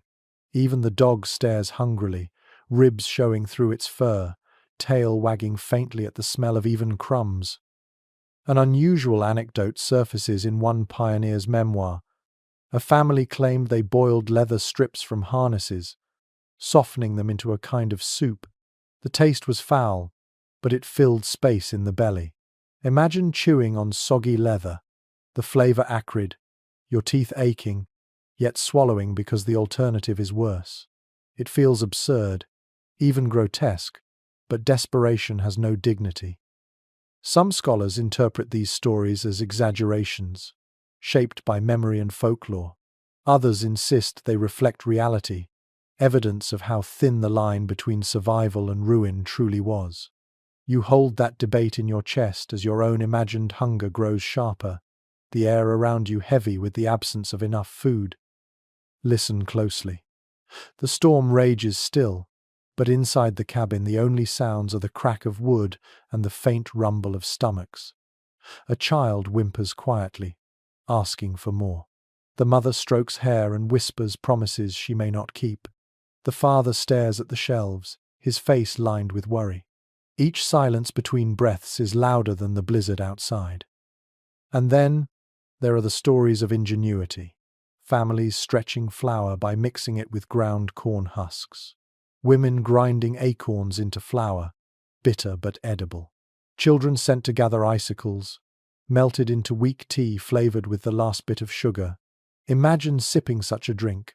The sweetness faint but shocking after weeks of bland salt and starch. It is not enough, but it feels miraculous. An odd tidbit arises from letters. Some settlers traded recipes for survival foods, such as snow pancakes, flour mixed with melted snow, fried without eggs or milk. Thin, tasteless, but filling. You picture a mother flipping such cakes on a pan, the smell faintly charred, children cheering as if it were a feast. The debate among historians remains fierce. Were these starvation stories cautionary tales retold for drama, or accurate accounts of a reality too grim to romanticize? Either way, you feel their weight in the air now. Hunger scratches more persistently than wolves, gnaws more deeply than cold. It sits with you in the cabin, invisible yet undeniable. And yet, even in hunger, people found ways to hold on. A family gathers at the stove, breaking a single piece of bread into 6 parts. They chew slowly, savoring each crumb, eyes closing as though it were cake. A child giggles faintly, perhaps from delirium, perhaps from stubborn joy. You realize that survival was not only about filling stomachs, but about keeping spirits alive when the body faltered. Night falls, and the cabin is quiet. Bellies rumble, breath fogs, quilts weigh heavy, but no one speaks of despair. Instead, the father tells a story of spring, of seeds planted and fields green. The children fall asleep with visions of harvest in their heads, hunger temporarily quieted by hope. Oddly enough, later recollections show that many who endured such winters spoke of hunger, not with shame, but with grim pride. They told stories of what they endured as proof of their grit, badges of survival etched into memory. You feel that pride now, faint but steady, pulsing beneath the ache of emptiness. By dawn, the shelves are lighter still, a jar gone, a sack empty. The family eats sparingly, eyes watchful, counting days. The storm outside is relentless, but inside another storm grows, the storm of hollow stomachs and restless minds. And yet, somehow, the stove glows, the family rises, and another day begins. Step back in your mind. The cabin stands small against the endless white, smoke curling upward. Inside, hunger presses close, shaping every moment. But still, voices rise, children stir, parents endure. Even in famine's shadow, life persists, stubborn and fragile, waiting for thaw. The shelves stand nearly bare, hunger gnawing like a second storm inside the cabin. Yet not every family relied only on what they had put away. Some braved the blizzard itself, venturing out into the white world with rifles or traps in search of game. You feel the door creak open in your mind, icy wind knifing in as a man pulls his hat low, gun over his shoulder. The decision is risky, but without it the pot stays empty. One reliable fact from frontier accounts is that winter hunting was both dangerous and essential. Deer, rabbits, grouse, and prairie chickens could sometimes be found even in the worst weather. Tracks pressed into snow gave away their presence, and men followed those faint signs for miles.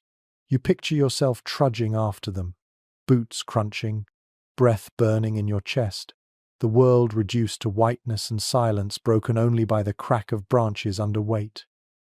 Curiously enough, some diaries describe how families set deadfall traps right outside the cabin door, catching rabbits lured by scraps of food.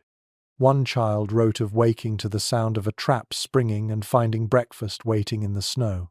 Imagine lifting a trembling rabbit from such a snare, the relief sharp as hunger itself, though tempered by the grimness of the act. Scholars disagree about how reliable winter hunting truly was. Some argue it saved countless families, filling pots when shelves ran dry. Others point out that storms often drove game deep into cover, leaving traps empty and rifles useless. You feel both truths as you imagine waiting hours in the cold, eyes stinging, only to return empty-handed. The cabin welcomes you back, but hunger scolds you louder than the storm ever could. The sensory world of hunting is stark. The air outside is sharp, slicing your throat with every breath. Snow squeaks underfoot, dry and brittle. The forest smells faintly of pine and animal musk, a reminder that life still stirs here, hidden beneath branches and burrows. You hold your rifle tightly, its metal biting at your fingers, waiting for a flicker of motion against endless white. An unusual anecdote survives. One settler claimed to have shot a grouse that had buried itself in the snow to keep warm, startling both bird and hunter. The family dined on stew that night, feathers drifting like snowflakes around the cabin as children plucked it. You can almost smell the rich broth, thick with meat, rare enough to feel like luxury. Listen closely. A rifle cracks in the distance, echoing through trees. Dogs bark faintly, their voices muffled by drifts. Back at the cabin, children press ears to the window, waiting, anxious. Will the hunter return with food or empty hands? The tension is as thick as the storm. Some historians frame these hunts as heroic, testaments to human courage against nature.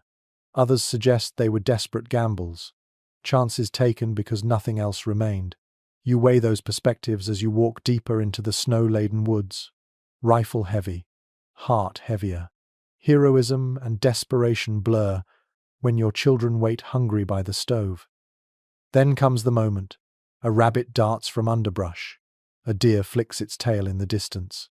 Your pulse leaps, breath quickens, rifle raises. The shot cracks, snow sprays, silence follows. Sometimes the aim is true, and you carry back meat heavy on your shoulder. Other times, you miss, and the silence is heavier still, pressing down as you trudge home empty, failure trailing you like frost.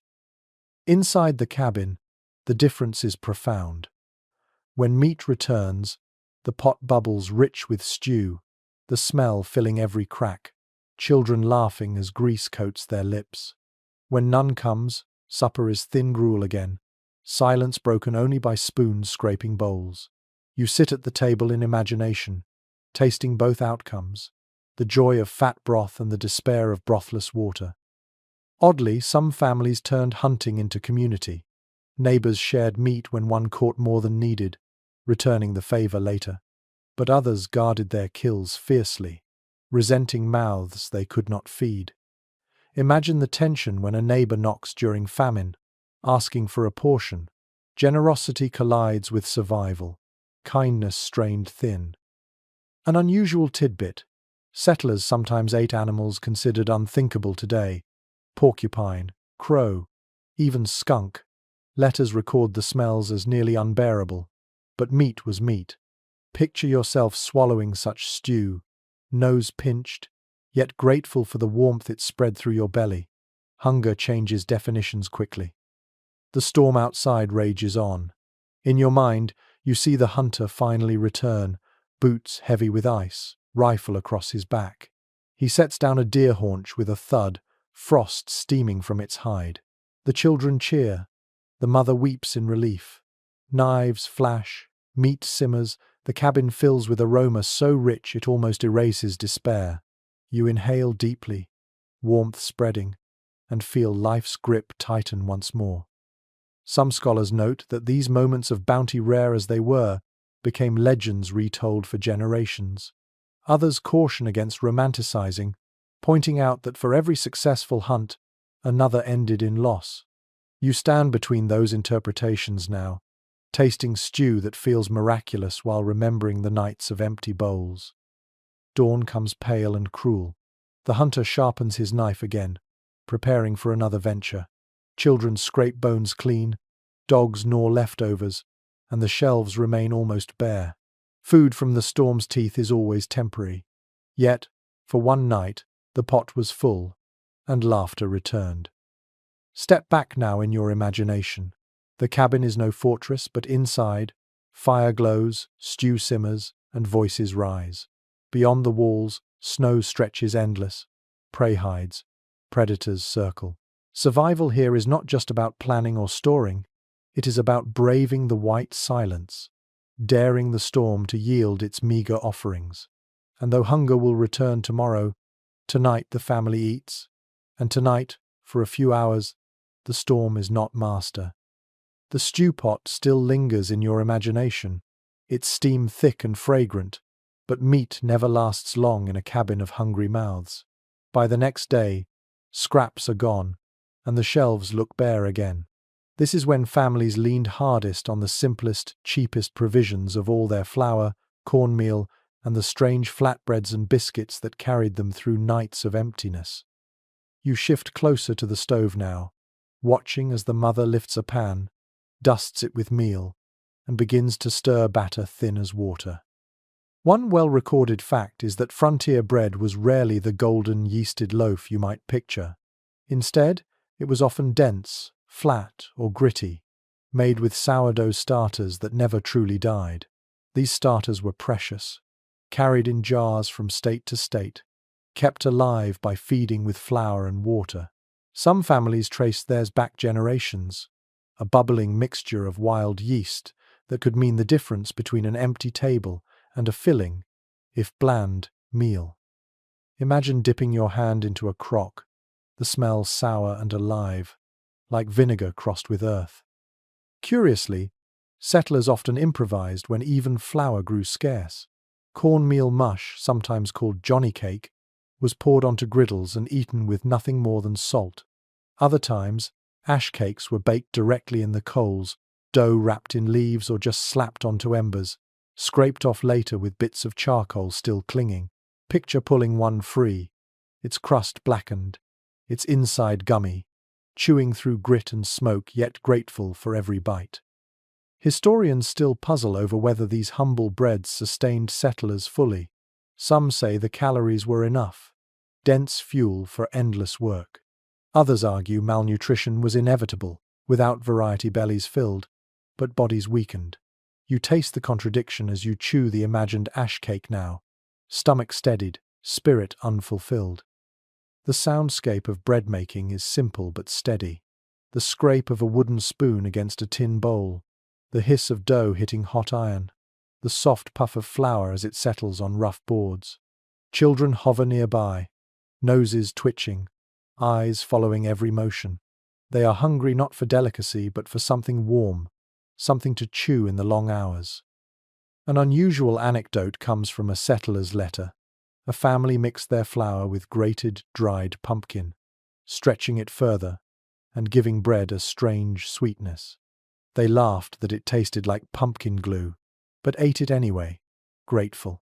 Imagine biting into such a loaf, the texture odd, the flavor faintly sweet, a reminder of harvest even in midwinter. Step closer, in imagination. The mother flips a corn cake onto a tin plate, steam rising, edges crisp, but middle heavy. The children grab eagerly, fingers burning, mouths chewing too fast. Crumbs scatter across quilts, caught quickly before they vanish. You chew along with them, jaw aching slightly at the density, but warmth blooming slowly from the inside. Some researchers interpret these crude breads as symbols of adaptation, the transformation of scarcity into survival. Others note how monotonous diets gnawed at morale, bread becoming less a comfort than a chore. Both readings linger as you sit at the table, chewing slowly, trying to taste gratitude through fatigue. An odd tidbit: when settlers did have molasses or honey, they sometimes spread it thinly on bread as if it were treasure. A single spoonful stretched across a week, each drop licked clean. Imagine your tongue chasing the last sweet trace on a plate, the joy of sugar as powerful as any feast. The sensory details weigh heavily. Bread smells faintly of smoke, a bitterness clinging from coals. The texture is coarse, sometimes grainy, sometimes sticky. Your teeth grind against grit, flour poorly sifted, yet there is warmth in your belly afterward, and that is enough to hush despair for a few hours. Listen. The fire crackles, the pan hisses, children laugh faintly with mouths full. Outside the storm mutters, but indoors the bread is victory. Thin, bland, blackened, it doesn't matter. It is proof that there is still something left to eat. Some historians suggest bread was less about nourishment and more about ritual, anchoring families in the rhythm of meals even when food was scarce. Others see it as a bare survival measure, proof of desperation. You sit with both views as you imagine breaking a loaf in half, handing it to a child, watching their eyes light even at the smallest gift. As night deepens, more dough is mixed and poured into the pan, repeating endlessly. Children fall asleep with crumbs on their lips, the smell of flour in their hair. The mother wipes the bowl clean, leaving nothing wasted. The fire burns lower, but bellies are lined with dense bread, buying one more night of endurance. Oddly enough, some diaries recall children pretending ash cakes were fancy pies, naming them after fruits they'd never seen that year. Apple pie, one girl giggled, chewing blackened crust. The family laughed with her, humor seasoning the meal more than any spice. You can almost hear that laughter now, a spark against the storm. Morning comes pale and hard. The cornmeal sack is lighter, the flour crock nearly empty. Still, another round of cakes is mixed, another day's hunger delayed. The family chews, works, sleeps, and repeats. The cycle feels endless, but so does their will. Step back in your mind. The cabin smells of smoke and bread, its walls steeped in grit and grease. Shelves are sparse, sacks half empty, yet still the pan hisses, still the fire glows, still hands reach for one more cake. On the frozen prairie, survival is not feasts, it is small, stubborn meals that keep hearts beating. Tonight, bread is enough. The pan cools on the stove, its surface blackened with the memory of ash cakes. But even as bellies rest heavy with bread, another worry creeps into the small cabin. Warmth and food mean little if sickness slips in. In these close quarters, where air is thick with smoke and damp hangs in every quilt, illness spreads as silently as snow itself. You lean back, quilt pulled closer, and listen as a cough rattles through the room, sharp and lingering. One undeniable truth of frontier life is that medicine was scarce and unreliable. Families carried small tins of salves or bottles of patent medicine, but when blizzards sealed them in, they had only home remedies to rely on. You imagine a mother dipping a cloth into vinegar to cool a fever, or steeping pine needles in hot water to ease a cough. The smell rises in your mind sharp, resinous, both comforting and bitter. Curiously, some settlers swore by onion poultices, pressing hot slices against chests to draw out sickness. Others smeared goose grease on skin, believing it would cure chills. Picture lying under a quilt with your chest sticky and pungent, children wrinkling noses, yet trusting it might keep you alive. It is both comic and tragic, yet such improvisations often meant survival. Researchers disagree on how effective these folk cures were. Some argue pine needle teas provided enough vitamin C to ward off scurvy, saving many from collapse. Others insist most remedies were more hope than help, their real power lying in the comfort they offered. You feel both perspectives as you sip an imagined bitter tea, warmth spreading through your throat, even if healing remains uncertain. The sensory atmosphere deepens. The cabin smells of damp wool, vinegar, grease, and smoke. The air feels heavy, every breath thick with humidity from steaming kettles. Quilts rustle as children turn in restless sleep, their cheeks flushed with fever, their small coughs echoing. You press a hand to a forehead, skin hot and clammy, the contrast startling in this world of frost. An unusual anecdote emerges in letters. One mother described placing hot bricks wrapped in cloth at her children's feet, changing them through the night, swearing they drew fever away. Another claimed melted snow mixed with molasses was the only medicine her family had. Sweet comfort for bitter throats. Imagine sipping such syrup, cloying but soothing, your body relaxing if only from the warmth. Listen carefully. A child coughs again, deep and harsh. The mother hums softly, rocking them, her voice weary but steady. The stove hisses, kettle bubbling. Outside, the storm moans faintly, as though joining the chorus of sickness. The world is not quiet here. It is filled with small, fragile sounds of human struggle. Some historians interpret these improvised medicines as testaments to resilience, proof that settlers found healing in whatever nature offered. Others argue they highlight the vulnerability of those who ventured into lands without proper medical support. You sense both readings as you watch a family press onion poultices to their chests, desperate, inventive, vulnerable. Step closer in imagination. A small shelf holds jars, dried herbs, animal fat, roots wrapped in cloth. Each one smells faint, musty, but holds promise. Hands reach for them with reverence, treating them like talismans.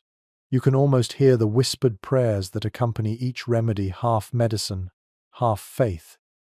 Oddly, settlers sometimes turned to storytelling itself as medicine.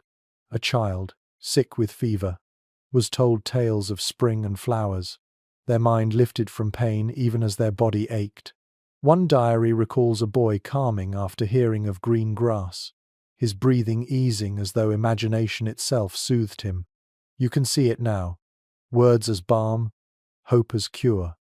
The risks remained constant. A simple cough could turn to pneumonia.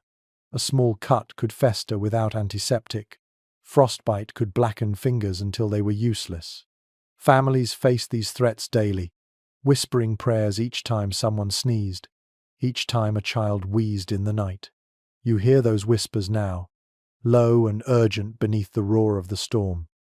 Some scholars suggest that illness defined the frontier as much as hunger or cold.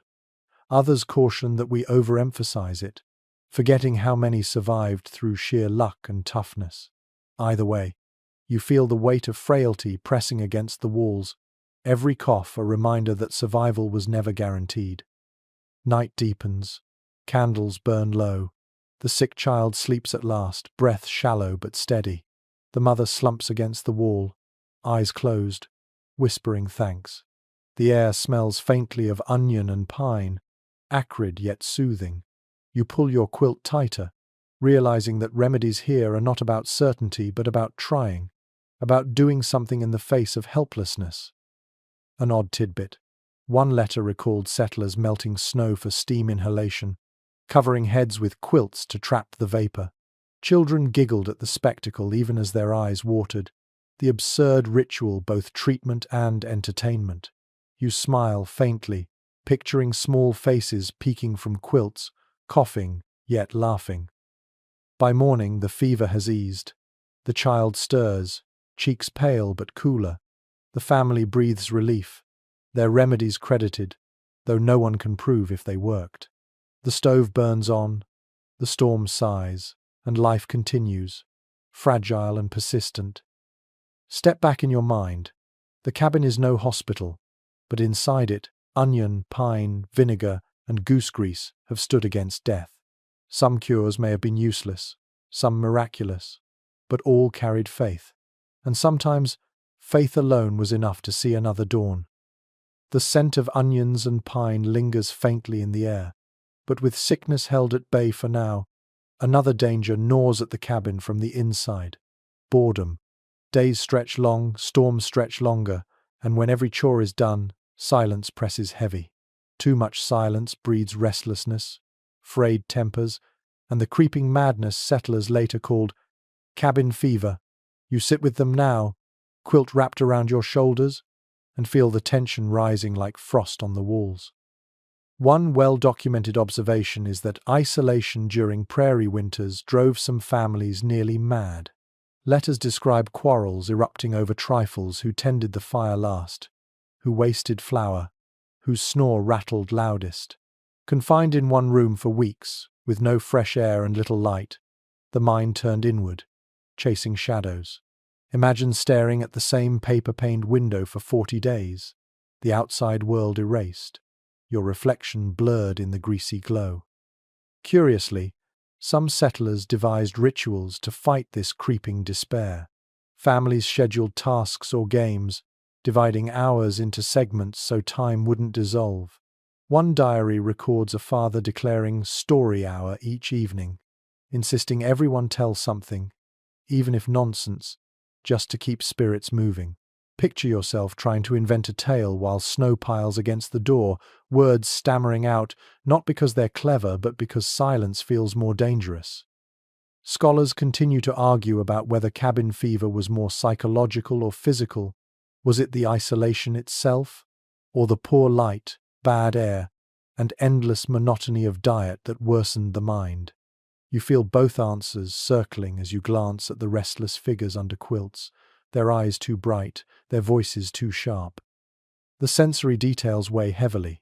The air is thick, stale with smoke and sweat. Quilts smell damp, clothes unwashed.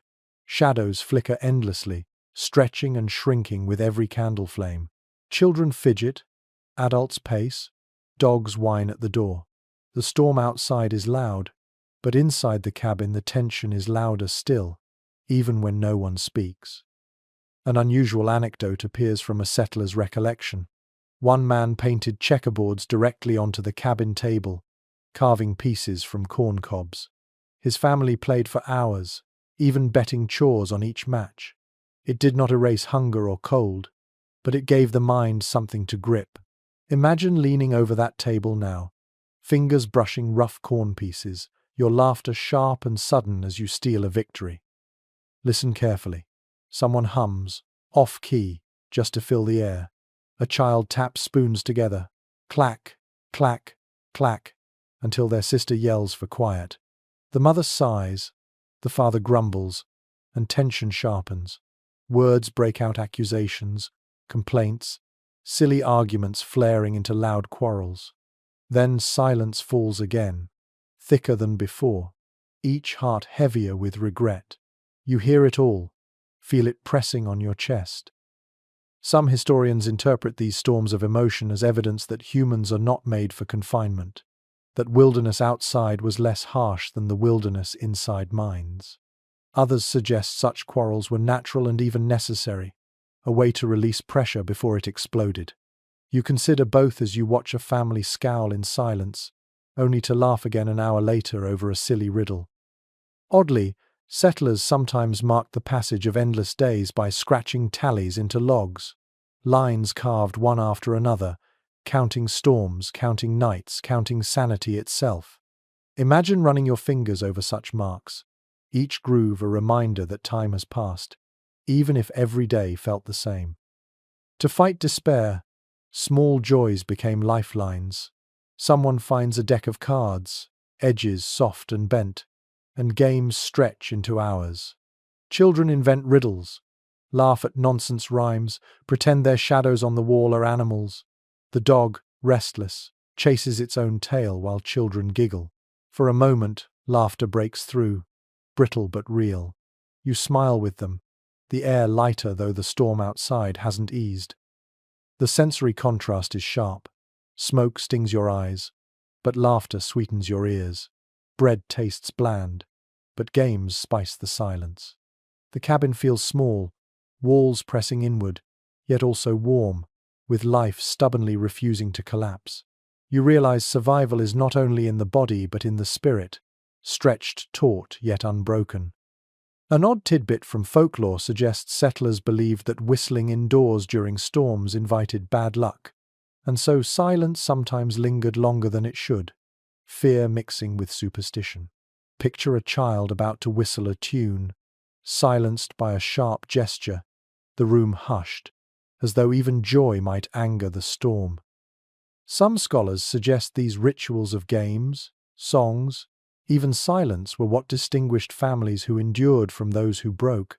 Others argue that chance alone decided. Either way, you feel the truth in the air now. Survival is as much about the mind's endurance as the body's. Night drags on. Candles burn low. Shadows climb higher. Children toss and turn, whispering silly secrets to stave off fear. Parents lie awake, listening to the storm, listening also to their own thoughts pressing hard against the walls of the mind. You lie with them, eyes open, sensing the fragility of patience, the way despair can creep like frost along rafters. And yet, when dawn comes pale and grey, the cabin still hums with life. Quarrels fade, laughter returns, chores resume. Tallies are carved deeper into the logs. Another day endured, another step further into winter's endless march. Step back in your mind. The cabin is a fragile box of wood and cloth, pressed by snow outside and silence inside. Yet voices still rise, games still play, laughter still sparks. Cabin fever hovers, but it has not broken them.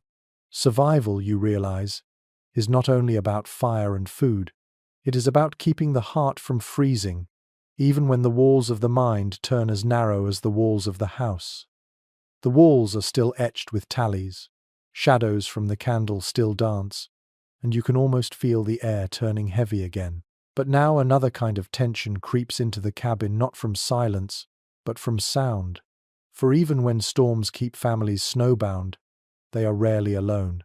Beyond those thin log walls, other lives stir in the white wilderness, and the blizzard often carried not just cold but visitors some welcome, others far from it. One firmly attested reality was that neighbors sometimes appeared suddenly during storms, desperate for shelter.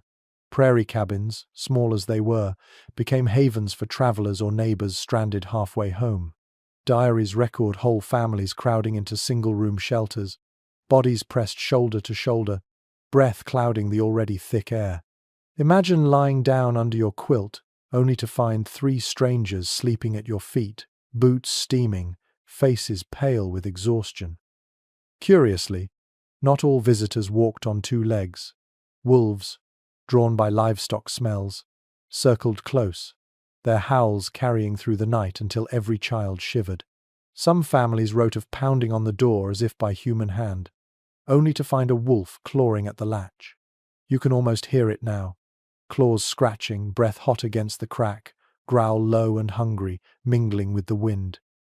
Historians continue to discuss whether these wolf encounters were as common as folklore suggests. Some argue journals exaggerate the menace, turning a rare threat into constant fear.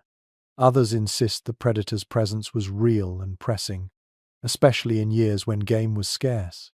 Listening to the storm now, you can't quite decide which is truer legend or memory, but either way, the fear remains sharp in the imagination. The sensory world of these encounters is vivid. The air inside grows hot with too many bodies crowded close, breath-dampening quilts, the smell of sweat and damp wool mixing with smoke. Meanwhile, outside, the air is sharp and metallic with cold, howls drifting eerie across the snow. Every sound carries meaning: the creak of the latch, the scrape of claws, the sudden thud of boots as a desperate neighbor collapses into the cabin. An unusual anecdote surfaces from one settler's letter. On one bitter night, a horse forced its way into a cabin through the door, panicked and half frozen, knocking over the stove before it could be calmed. Imagine the chaos: smoke, sparks, children screaming, the animal's body steaming as it shivered inside, filling the space with the smell of sweat and frost. For hours the family sat wide-eyed, unable to move around the enormous intruder that had become their reluctant guest. Listen closely.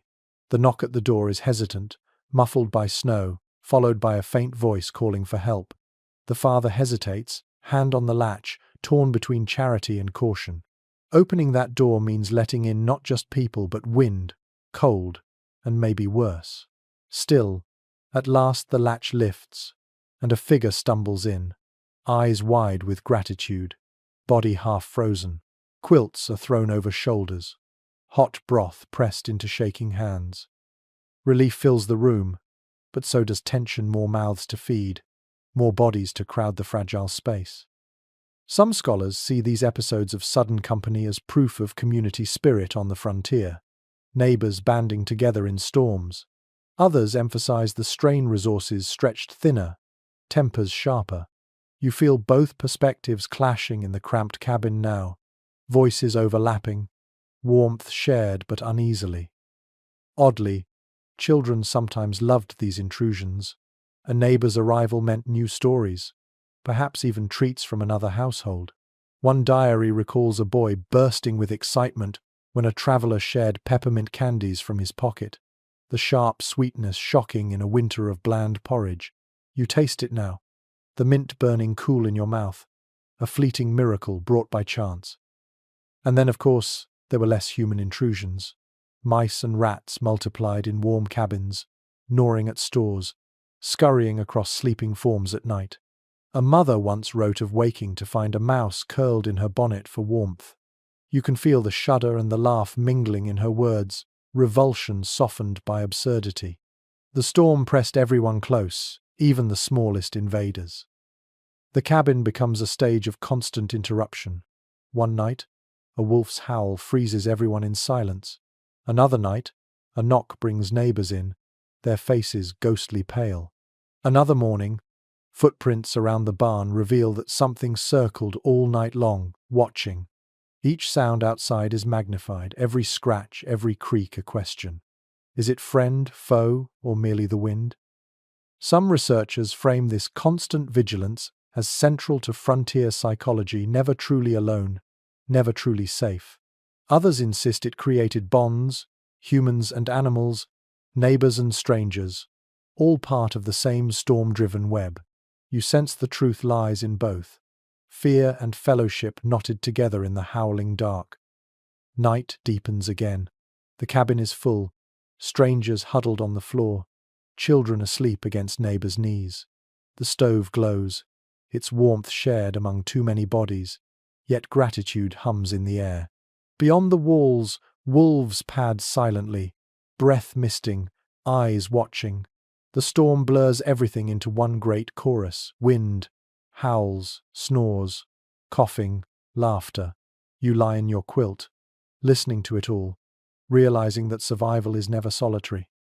An odd tidbit from later folklore recalls that families sometimes told children wolves could only approach if the fire burned low. Whether true or not, the lessons stuck keep the flame alive. And so fathers doze lightly, rising again and again to feed the stove, while mothers whisper to children that the fire keeps monsters away. You glance at the glowing embers and feel the truth in their superstition. Dawn finally breaks. Neighbors rise stiffly, thanking the hosts, trudging back into the snow. The cabin feels larger after their departure, though emptier too. The shelves are lighter, the fire weaker, but the bond of shared survival lingers. Outside, wolf tracks circle faintly, half filled with snow, reminders of the visitors who came uninvited. Step back now in your imagination. The cabin is more than a shelter. It is a stage where strangers, neighbors, animals and storms all play their parts. Inside, warmth is shared uneasily but gratefully. Outside, predators wait, silent and patient. And through it all, the family survives, weaving company and threat alike into their long winter story. The neighbors have gone, the wolves have faded back into the trees, and for a brief spell the cabin feels almost calm again. Yet quiet does not mean safety. In fact, the greatest danger of all might be the storm's silence after rage. Snow drifts pile high against the walls, pressing, smothering, trapping families inside until even the thought of opening the door feels impossible. You imagine standing at the threshold, hand on the latch, only to find the door won't budge at all. One thoroughly documented hazard of frontier winters was snow so deep it sealed cabins entirely. Letters describe roofs creaking under tons of weight, windows buried, doors frozen shut. Families lit candles at midday because no daylight entered, their world reduced to one dim, smoky room. Imagine waking to a blue-tinged darkness, realizing you are inside a snow cave more than a house, the air damp and heavy with every breath. Curiously, some settlers turned this entombment into advantage. Walls of snow pressed tight against logs could act like insulation, holding heat in and muffling the howls outside. One woman wrote that the silence inside was so complete she could hear her children's hearts beating as they slept.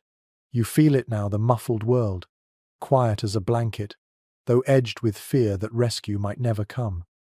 Scholars debate whether such snowbound episodes were more protective than perilous. Some insist cabins became warmer, almost cozy cocoons. Others point to accounts of suffocation, roofs collapsing, or livestock starving in buried barns. As you run your hand over the frosted logs, You sense both truths: safety wrapped inside danger, comfort wrapped inside dread. The sensory landscape is eerie. The air tastes wet and metallic, every inhale thick. Candles flicker weakly, their flames bent by drafts creeping through cracks. The stove glows red, but its smoke struggles upward, chimney choked by snow, filling the cabin with haze. You cough, eyes stinging, hearing the rasp of other lungs fighting the same fight. An unusual anecdote from one diary tells of a family forced to dig a tunnel out through their chimney after drifts sealed the door. They crawled upward into daylight, emerging like moles from earth, their laughter tinged with panic. Picture yourself pushing through damp snow, light blinding as you burst free, lungs gulping air sharp and icy, relief filling every nerve. Listen carefully. Snow shifts and groans against the roof. A log creaks under pressure. Somewhere above, a muffled thud tells you part of the drift has slid. Inside, a child whimpers, clutching their blanket, whispering that the world has disappeared. The mother hushes them, stroking hair, her own eyes darting toward the ceiling. The silence presses harder than the storm ever did. Some researchers argue that psychological strain of being sealed in was worse than the physical risk. No sense of time, no sight of horizon, only endless shadow. Others point to the practicality. Snowbound cabins often did survive storms better, protected from wind. You weigh these perspectives as you sit under the dim candle, your chest tight with claustrophobia. Oddly enough, families sometimes decorated their snow caves with drawings on frosted walls, children tracing shapes with fingertips just to pass the time. A diary recalls stars and trees sketched in ice, tiny rebellions against the endless white. You picture them now, small hands carving galaxies into frost, imagination punching tiny holes in the darkness. The daily rhythm changes under snow. Wood must be rationed carefully. Each log burned means a smoky room, yet without it the cold creeps in fast. Food dwindles quicker. With no door to open, hunting and foraging are impossible. Even water requires melting snow dragged through the chimney or scooped from cracks. Every task shrinks to repetition. Stoke fire, melt snow, soothe children, repeat. The air smells of tallow smoke and wet wool, thick enough to taste. The walls drip faintly as snow presses warm from inside, melting at edges. Your skin prickles with damp, your hair clings to your neck. Even quilts feel clammy, no longer crisp, but heavy with moisture. The storm outside has not gone, it has simply moved inside with you. An odd tidbit: one family recorded playing burial games with children, pretending they were safe underground like hibernating animals. They compared themselves to bears in dens, rabbits in burrows, teaching little ones to see the snow not as coffin but cocoon. You hear their giggles faintly now, their innocence cutting through the parents' dread. Night inside a snowbound cabin is uncanny. No wind howls, no wolves call. The silence is total, broken only by the snap of firewood and the shift of snow above. Sleep feels uneasy, every creak overhead a threat. You lie with them, listening for collapse, lungs tightening in the smoke, wondering if morning light will ever return. Some historians describe these episodes as proof of human adaptability, finding safety even in burial. Others caution that such moments show the razor-thin margin settlers walked, one bad drift away from suffocation. You feel both judgments pressing on your ribs as you breathe shallowly, sharing air with too many bodies in too little space. And yet, dawn does come. Pale light seeps weakly through a crack above, snow glowing faintly blue. The father claws at the door, pushing until it yields just enough. A rush of fresh air floods in, sharp, painful, sweet. Children gasp, laughing as though reborn. The cabin exhales too, smoke clearing, walls dripping less heavily.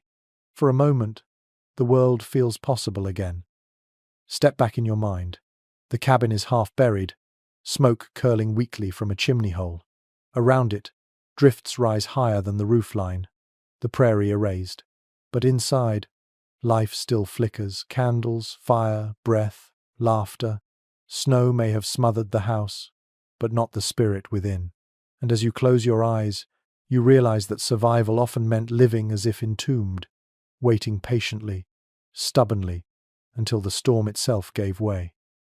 The snowdrifts have loosened, the air has cleared, and for the first time in weeks, the horizon glows faintly with the promise of change. You imagine stepping outside, boots crunching through a crust of ice, lungs filling with sharp air that feels almost sweet compared to the damp smoke of the cabin. The storm has not won, not yet. The family inside has endured through wood and bread, through sickness and hunger, through silence and songs. And now, as you lean against the frosted logs, you can almost hear the earth beginning to breathe again. One well-documented reality of frontier life was that winters did not last forever. The deadliest blizzards broke eventually, and though snow lingered, skies brightened. Let us speak of the first day sun shone through papered windows, filling rooms with dazzling light that made eyes ache and hearts leap. Imagine pulling the quilt from your shoulders, squinting into a brightness so strong it seemed like a miracle. Curiously, settlers often marked this first light with small celebrations. A piece of candy unwrapped, a song sung louder, a story told with extra laughter. One diary mentions a family baking their last bit of flour into pancakes, declaring them victory cakes to honor the storm's passing. You can almost taste them now, burnt, bland, yet carrying the flavor of triumph. Researchers debate how much relief these early thaws truly brought. Some argue they marked the turning point, hope solidified. Others insist dangers remained frost, hunger, illness still lurking in the weeks ahead. Both views feel true as you stand at the threshold. The storm has broken, but the struggle is not yet over. The sensory shift is striking. Instead of the muffled hush of snowbound silence, the world now rings with dripping. Icicles shatter from eaves. Water trickles along walls. The earth groans under thaw. The air smells wet, raw, alive again. Your skin tingles as sunlight brushes your cheeks, a sensation forgotten in endless grey. An unusual anecdote comes from a settler's letter. Children raced outside barefoot on the first thaw, dancing in puddles until their mother dragged them back in, furious and terrified they'd fall sick. Yet she admitted their laughter was the sweetest she'd heard in months. You picture their muddy toes, their squeals echoing against melting drifts, defiant joy flooding the prairie. Listen carefully. The wind has softened, no longer howling but sighing. Birds call faintly, crows first, then sparrows.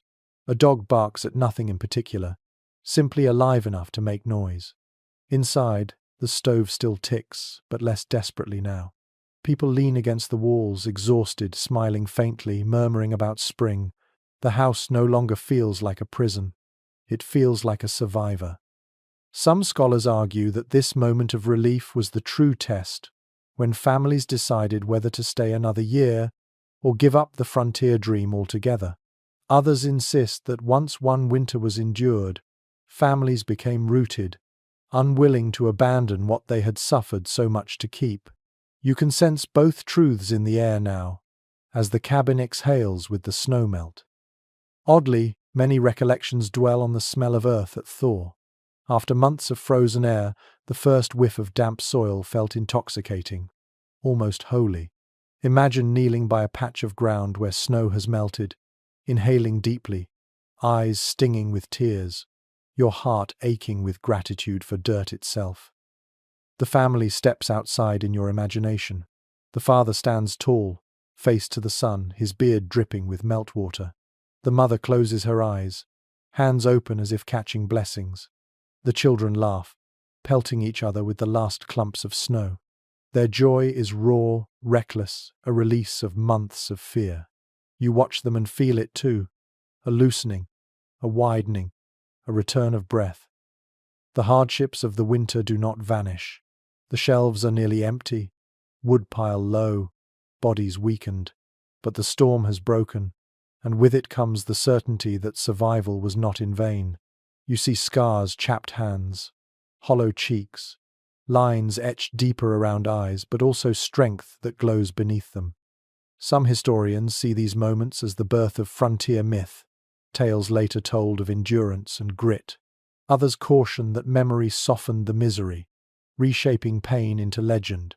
You weigh both, knowing that truth lies between. The suffering was real, and so was the pride of outlasting it. Night comes again, but now stars gleam sharp above the thawing land. The cabin glows warmly, not with desperation but with relief. Inside, voices murmur low, laughter breaks softly, sleep comes easier. You pull your quilt close, not in fear but in peace, listening to the drip of melting snow as lullaby. Step back now. The cabin stands against the prairie, scarred but upright. Around it, snow recedes slowly, revealing earth that will bloom again. Inside, a family rests, alive because they built, endured, believed. The storm has passed, but the memory will never fade. You close your eyes with them, heart heavy with respect, lungs full of thawing air. And now, the story softens, like snow melting beneath a kinder Sunday. You have walked with them through storms, felt the sting of frost on your cheeks, smelled the smoke and vinegar, tasted ash cakes and salted pork. You have heard the coughs in the night, the laughter over games, the sighs of despair and relief. And here you are, still wrapped in the quiet of survival, listening to the steady breath of a family who endured. The storm has ended, but in your mind, you linger. The cabin walls are no longer closing in, they are simply shelter, simple wood that stood firm when the world roared. Outside, the prairie stretches vast and white, but now its silence is gentle, its winds softened. The wolves are gone, the shelves nearly empty, but the fire glows still, embers steady, casting shadows that flicker like promises. Your breathing slows with theirs. Your shoulders soften as if wrapped in their quilts. Each sound fades.